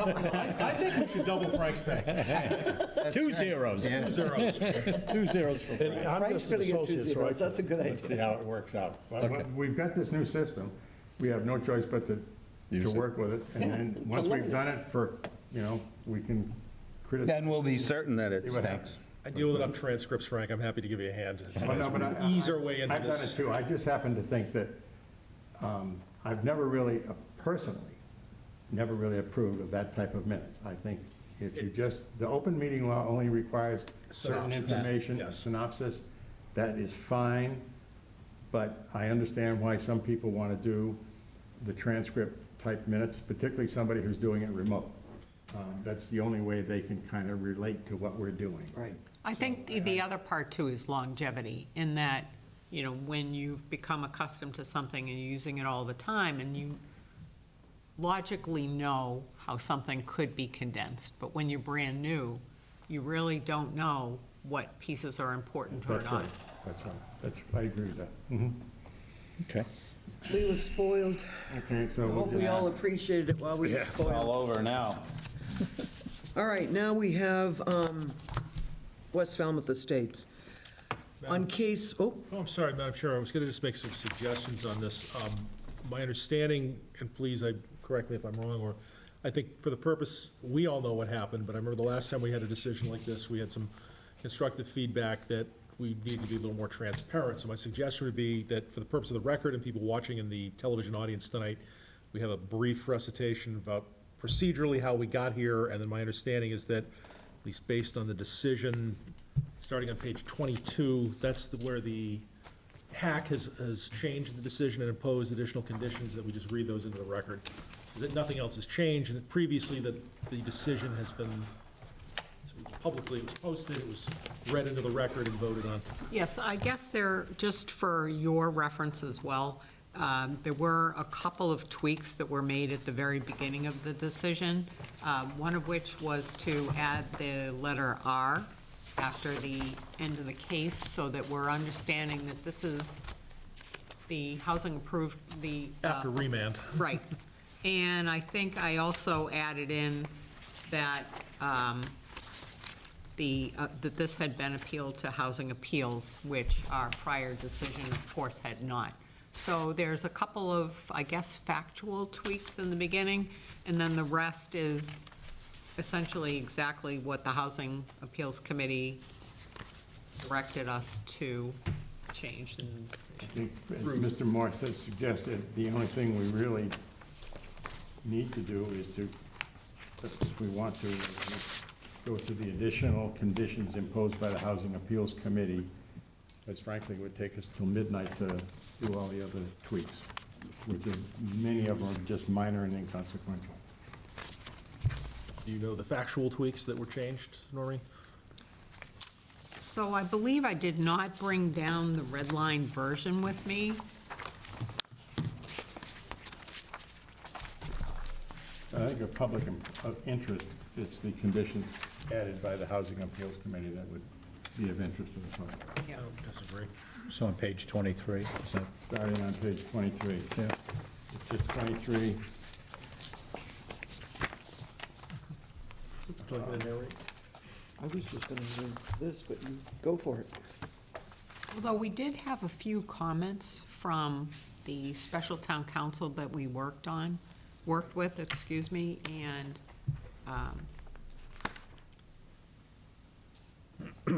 there was, I think, obviously there were items that were stricken.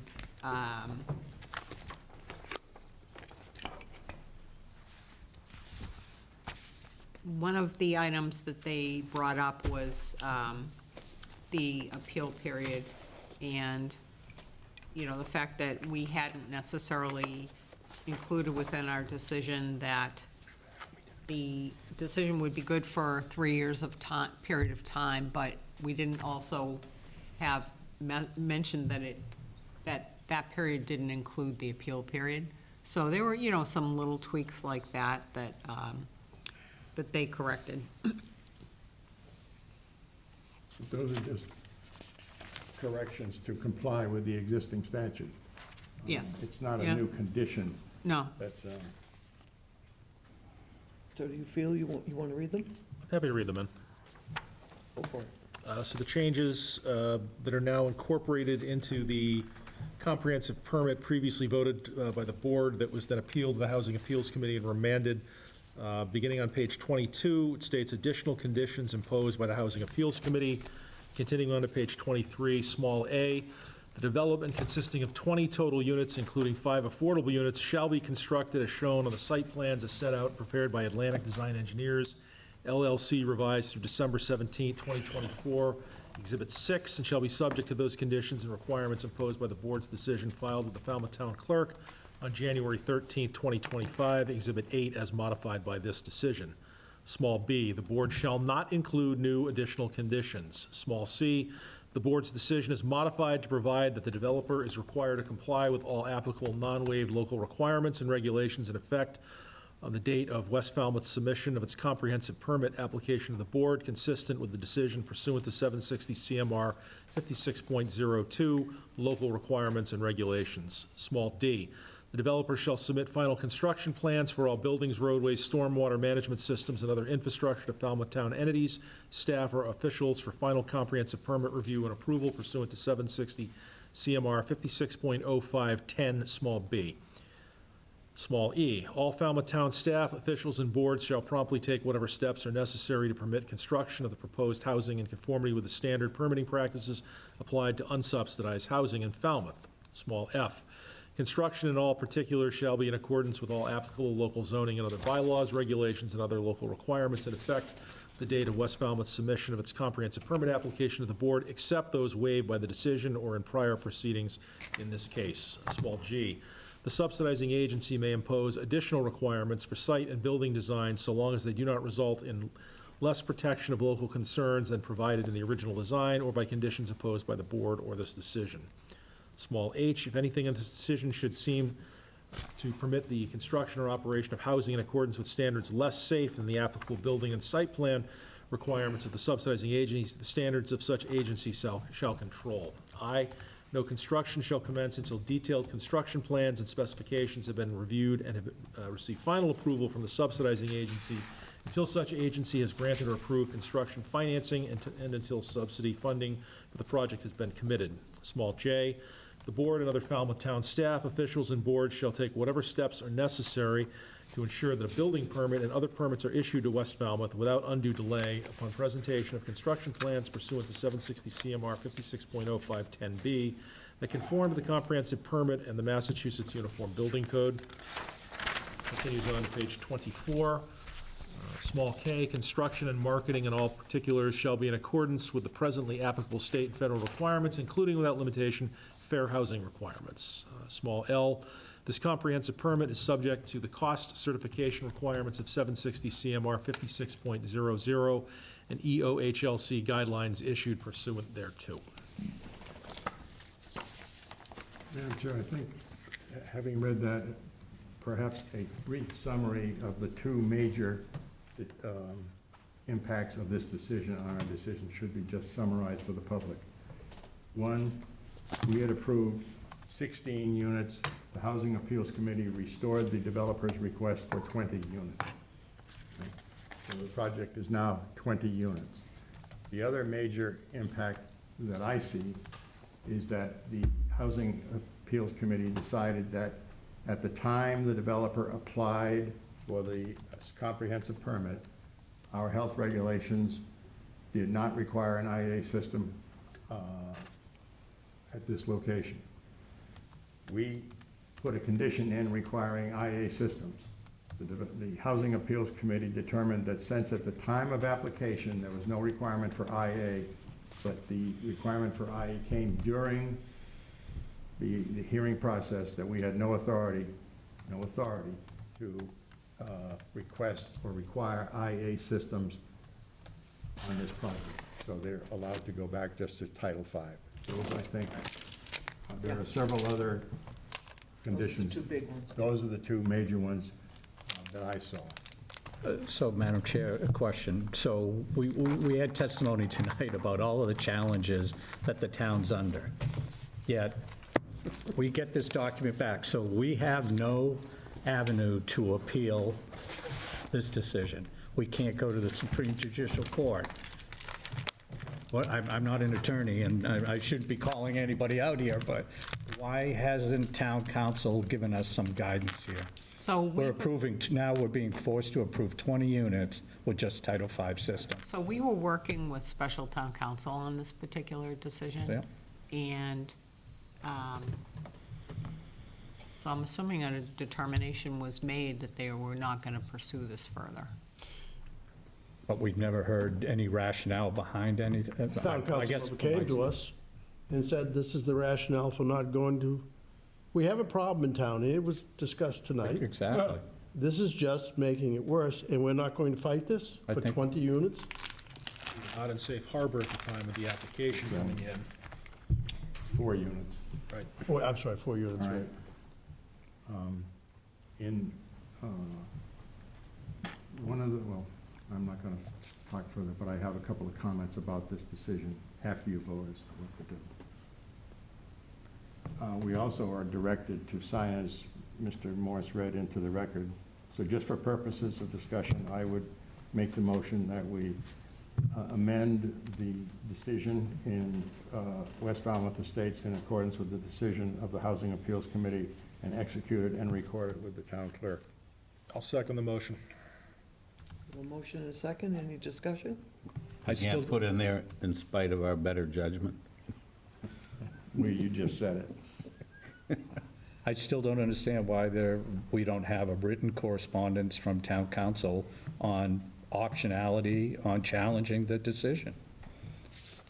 That's George left kind of too a, soon. pardon me? It's a George left too soon. He didn't work in this No, case. Yeah, I know, that's but not he could have answered the question. Very legitimate question. I know.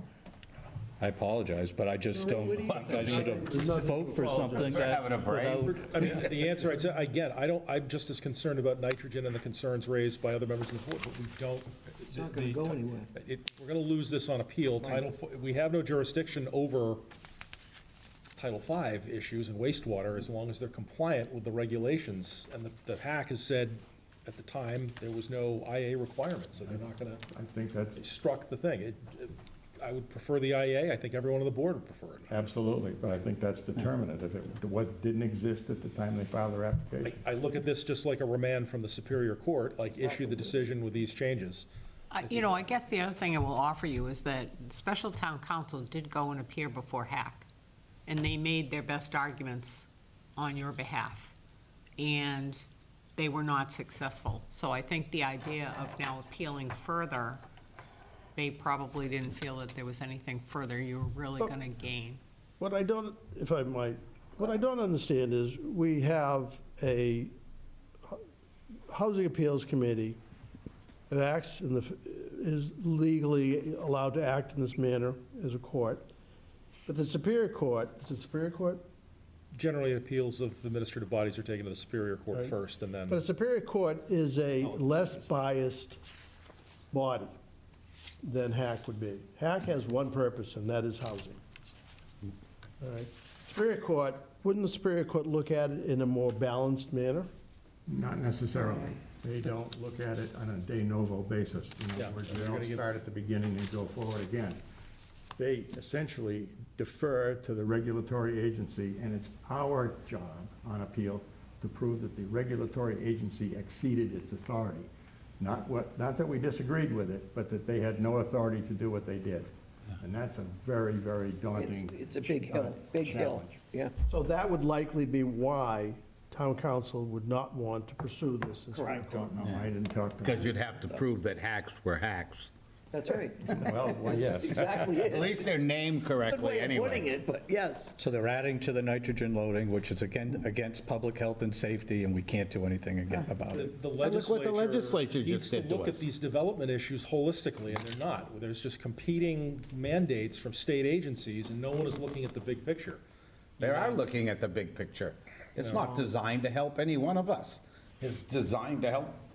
I Know don't exactly think what it it's would for. go in. All right, so I guess we have a motion and a second, I guess, I don't, unless We there's have a more motion, and discussion. I motioned it, Mr. Moore seconded it. Someone second, yeah, was it me or you? I seconded, I believe. Well, you can include it. the chair. Yeah, no, I thought I did, but it might have been you, I don't remember. Is there, I think it's an uphill battle, that we're not going to get to the top. No pun intended with that place either. Exactly with that place. All right. So all those in, The winter, it'll be a downhill battle. all those in favor of the motion? Aye. Aye. Opposed? Could I abstain? Abstain if you Did want. you abstain? Yeah. All right. We got an abstention. Thank you. I All right. believe that just requires a simple majority. It's not a special, it's a 40B, and it's, that would carry then, Madam Chair. Yeah. Oh, So so we're we all just, set on that. Okay. All right. Boy. Board discussion? Madam Chairman, I apologize to the board. I was in trial in Superior Court last week, and I'm sorry that I couldn't make the meeting. It was not, I believe. Did they find you guilty? Well, criminal trial, the client was very happy. I'm just leaving it at that. A week and a half in trial, it was daunting, and I had to prep them the night before. And I will not be here on the 27th of August. You will not be here on the 27th. I know that we've got both 40Bs. I will make sure I'm watching from remotely, and I'll execute the Mullen form. And I have just about finished watching the one continuance from last week, and I'll get the paperwork to you, Noreen, so It's I'll be until ready to September. go. Yeah. So. Frank? Okay, this is under board discussion, but I'm making a public statement as clerk of the Zoning Board of Appeals that this board has received an open meeting law complaint alleging that this board violated the open meeting law on July 23rd when it discussed the 9 Sycamore Street special permit, and we moved to dismiss the appeal on the basis of the fact that we had no jurisdiction. It's an open meeting law complaint, and therefore it is appropriate for this board to take a vote to refer the matter to town council for response. I will make that motion And to I will refer to second town that- council. Second that motion. Everybody else set? Yeah. All those in favor? Aye. aye. I will ask to be marked as an abstention. I wasn't here that I meeting, was going so. to say Tony's in on that one. Yeah, I wasn't here either, so I Aye. can't vote on that, Oh, abstention, so 4. but No, he wasn't here It either, is. so, it's- Oh, 3. well, 3, but. 3 carries. 3 carries. Yeah. So, I think it's just a simple mistake anyway. Yeah. I mean, the party doesn't realize that we have well, we email. can't- No, Can't we discuss it. cannot We discuss can't it. comment. Okay, board updates, let's move on, board updates. Okay, now, one more thing. Okay. This board tasked me with attending to the mediation on 163 That we Bay did. Road. I met with Eric Hammerlund, the Associate Town Council, and we attended on Zoom, a mediation screening session, not mediation, but a mediation screening session with the owner of the property and the complaining neighbor. Everybody was there. This case is this is an appeal of one of our decisions relating to the aquaculture license that's being conducted at 163 Bay Road. The case is in land court. Land court requires that all parties meet at least once before the case is assigned for trial to determine if mediation is the successful way to resolve the dispute. We did not reach a decision on the other day. This was Tuesday morning. We did reach a couple of conclusions. One, all parties agreed not to mediate any legal issues. That if there are legal issues about what is a lawful use at the property, that would be defined or decided by a court. That leaves conditions, hours of operation, various things like that. The owner and the applicant or the complaining party are still determining if they are willing to mediate conditions. They will advise us in a couple of days, and if they do, they will mediate just themselves. We will not participate because there's no reason for us to participate. Let them present to us the conditions they want, and we will then determine if we should approve them. But the decision to grant the permit, to affirm the decision of the building commissioner itself is not going to be mediated. Good job.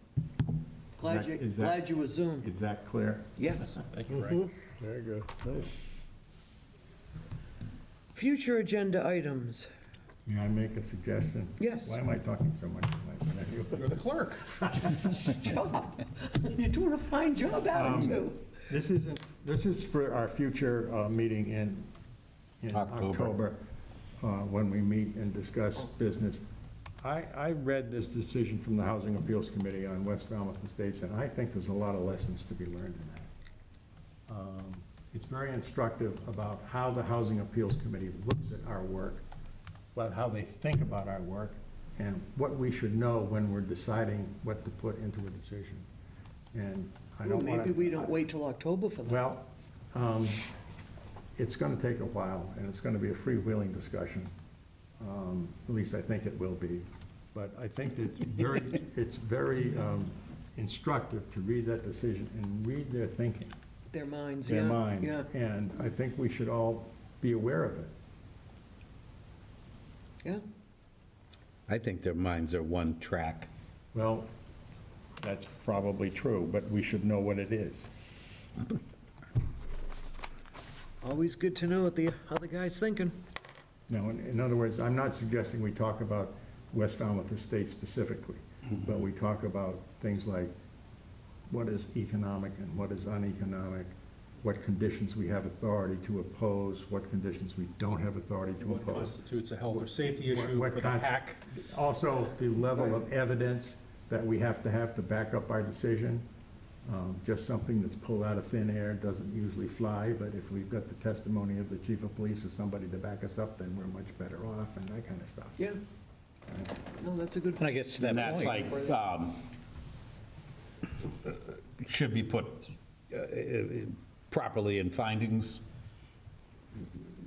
Well, it's something we have to talk The about. follow-up on that point, through you, Madam Chairman, excuse me, is that I think that it may require a conversation with the town manager, because we need our own town subject matter experts to come and make presentations. That's A true. one-page referral saying, Okay. yeah, or concerned about a turning radius, it's a little different when very true. someone comes in and says, well, this is the concern we have with wastewater, this is the concern we have with the road layout, this is the concern we have with topography, versus just a written referral and somebody not showing up. So Well, I think it, I have to agree with you, Agree because with the that. the planning board invited the water department and the board of health to come and testify regarding these zoning changes Monday night.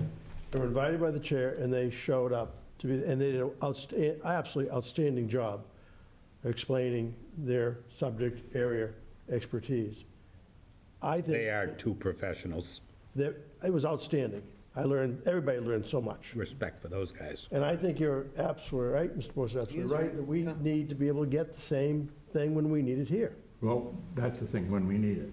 I mean, Yeah. We can't do it every time. when we need it. When we need it. And we have to have discretion as to when we need it. But I totally agree, and I've thought this for a long time, that, if there's a public safety issue, we have to have some public safety Person expert come in to back us up. come and talk to us and tell us. So perhaps what would work for the board here would be that if there's specific issues that arise or you find in referrals, we could then ask those specific individuals to attend. Perhaps, yeah. I think for any 40B of some order of magnitude, we need to have somebody from water, and we should have Board of Health person here to We help need, guide we us. need to know when we need to ask. Right. Yeah, if it's 3 houses or 3 units, I think we can handle it. But anything over some order of magnitude, it would be nice to have that testimony. And our I agree. timeline squeezes us so much as Like even evidence. for the next 40B we have coming up, we could use some help. Yes, yeah. Right, and the other thing that struck me about that decision is that once they find that the decision puts the developer in an uneconomic situation, that means his profit level drops below the 15%, then every other condition following Goes away. it falls. Yeah. Yep. And who challenges the 15% calculation? Yeah. We're And how not come we seeing- don't get the numbers often enough? Because that's determined up at the state level, not here. Well, isn't it, Hence my term used earlier tonight. I thought it was true that if they claimed something was uneconomic, that they had to bring forth the figures to prove it. They do. And the board can They do. request that if we, We haven't. well, I don't want to get into a specific. I've asked it before. Well, if we're gonna split hairs, we gotta split hairs. I've asked the question, well, will it make the project uneconomic? And they say yes. So it's that point that if you That's all we're going to get, yes It's or a no. hard one, because they say yes to almost everything. Anybody can say yes. You gotta back it up with some Well- numbers. So from a testimony, Frank, we couldn't ask for it? No, I don't think we can under the regulations, I don't but that's think we something we can. can look up. I thought that if they brought it forth, that they had to prove it. No, maybe because that's- they don't bring it forth. A question? Well, they say, if you bring someone, they say it's uneconomic. We asked, no. They only do say that in response to something we do. We've asked. So the burden is on us. So, Well, there are ways of doing that, and I think it needs research. I've watched I've been part of many 40Bs now, and there are ways of getting the answers, but you have to be very, very careful. But I'd have to do more research on it. Please do. all right. Sharpen up your So Mark, you want to move? hammer. Is that the end of tonight? Yes. Wait, yeah, I have to Wait, make Mike. my 8 o'clock, last I'd be- one. Our next meeting will be August 6th at 6 PM. I'd be happy to make the motion that we adjourn and Second. do whatever we Motion want. and a second. Not be Everybody's all here. set? All those in favor? Aye. Aye.